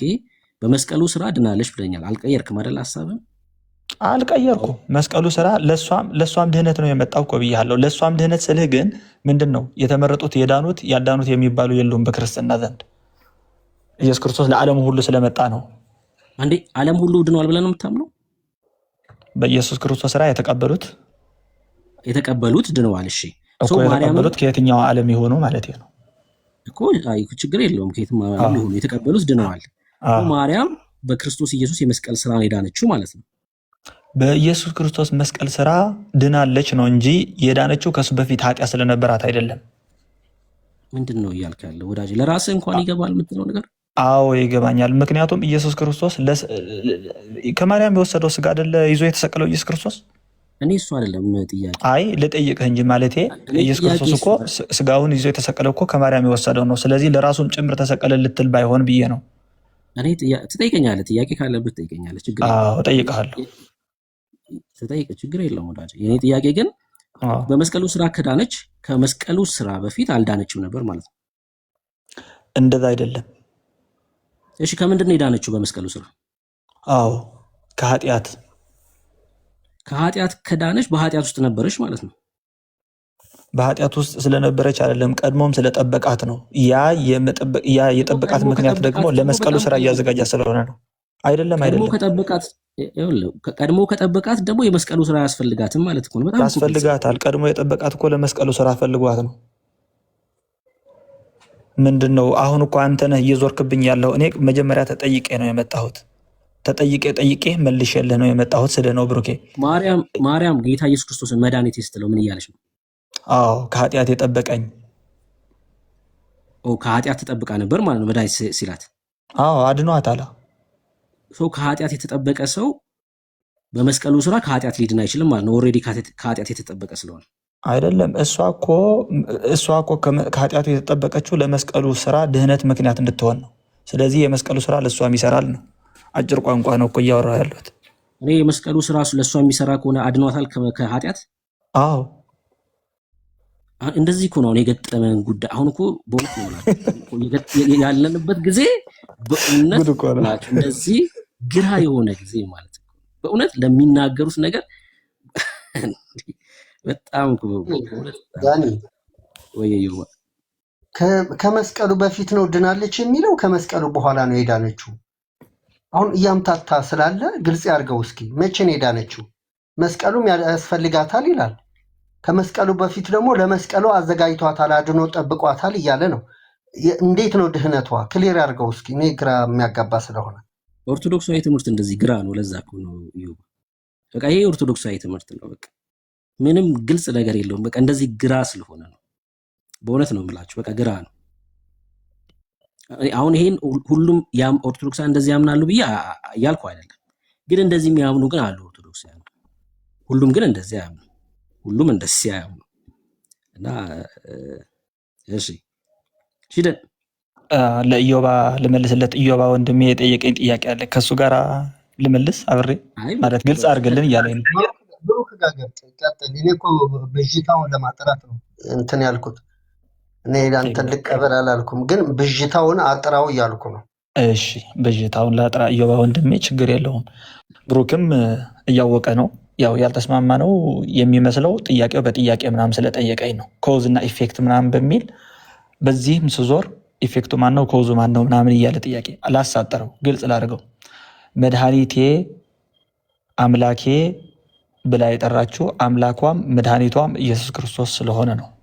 እኛ ውሱን ቤዞት የሚባለው አናምንም። ውሱን ቤዞት ማለት ሊድኑ የሚገባቸው ዘንድ ተመርጠው በእግዚአብሔር መጀመሪያ ቁጭ ብለዋል የሚባለው ነገር ስለማላምን በሱ አይነት እምነት ኦርቶዶክስ እንደሚል ስለሌለው እመቤታችን ለመስቀሉ የድህነት ስራ ምክንያት ተደርጋ ተዘጋጅታ ስለነበረች ኃጢአት አልሰራችም፣ ኃጢአትም ጋር አልተባበረችም።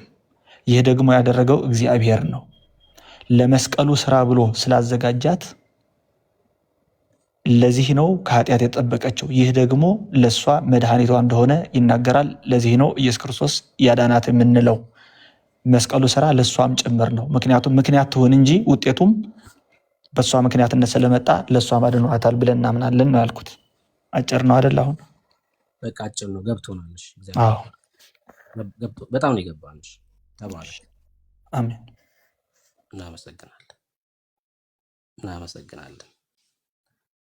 እሺ ሌላ ኦርቶዶክሳዊ ግባ አይደል? እንደዛ ይሻላል። በቃ እሺ በጣም ነው የማመሰግነው። በነገራችን ላይ ያው በትህትና ነው የምታወሩት። ደስ ትላላችሁ። ጥያቄ አለ፣ መልስ አለ። ደስ ትላላችሁ። አክቹሊ በቃ ይሄ ነው እኔ ያየሁት። በብሩኬ በጣም ያክብርህ፣ ደስ ይላል። እንደዚህ መማማሩ እኔ ተመችቶኛል። ምክንያቱም አንዳንድ ጊዜ ሰዎች የሚመርጡትን ሀሳብ የመምረጥ መብት ነው። ፓተርንን ማጥናት ወይም መጽሐፍ ቅዱስን ቃላት እንደዚህ ምናምን መመራመርና ማስረዳት የእናንተም ኃላፊነት ነው፣ የክርስቲያኖች ኃላፊነት ነው። እኔ የምሰማውን ሰምቻለሁ። አሁን ለምሳሌ የጠየቀኝን ጥያቄዎች መልስ እንዴት ናቸው የሚመጡት የሚለውን ሞር ሂጄ አነባለሁ፣ እረዳለሁ። ደስ ብሎኛል ከእናንተ ጋር ስላመሸሁ።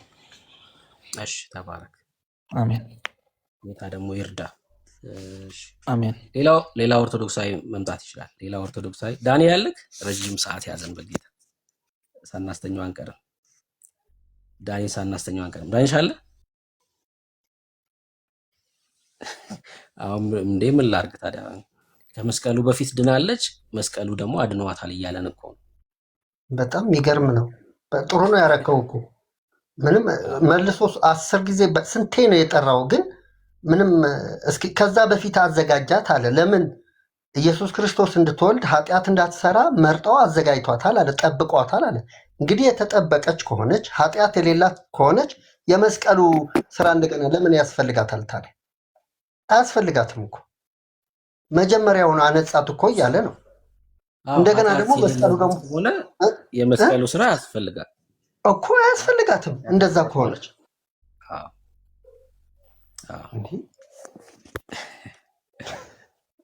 ወይ ጋር ምን ለማምጣት እንደሆነ እኮ ነው ግራ የሚገባኝ። ምን ለማምጣት ነው ይሄ ሁሉ የሚሰጧት? ምን ሊጨምሩላት ነው? በጣም እኮ ትልቅ ክብር እኮ ነው ያገኘችው። ባይዘው ክርስቶስ ኢየሱስ መውለዷ ብቻ እኮ ክብር ነው። ይበቃታል እኮ ጌታ መረጣት እኮ ለሱ ክብር። እንደሷ እኮ የለም እኮ በፊትም አልነበረም፣ በኋላም የለም የሚመጣም የለም። አንዴ የተከሰተ ነው። ከዚህ በላይ ምን ሊሰጧት ነው? እኔ ያ ሁሉ አታኬራ ውስጥ የሚያስገባ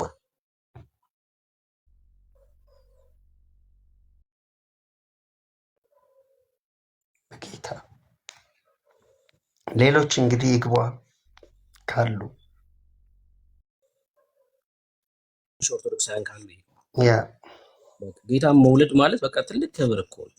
ጌታ በጣም የሚያስቀውን አንድ ነገር ልንገራችሁ። እሺ ከሷ ውጭ ሌላ ጌታን የወለደ አለ ይላሉ። ኢዮባ ከአንተ እናት ውጭ አንተን የወለደች አለች? እንግዲህ እነሱ ጋር እንፈልጋለን እንደዚህ። በጣም የሚያስቀኝ። እሺ ከማርያም ውጭ ጌታን የወለደ ካለ እስኪ ያሳየኝ ይላሉ። እንደዚህ ብሎ የሚጠይቀውን ሰውዬ ራሱ ከእናቱ ውጭ ሌላ ሴት አልወለደችውም እኮ። በቃ አንዴ ነው ጌታ የተወለደው። አንዴ ከተወለደ ደግሞ ማርያም ብቻ ናት የምትወልደው አይደለም ጌታን። እኛን ራሱ ሌላ ሴት ደግማ አትወልድም።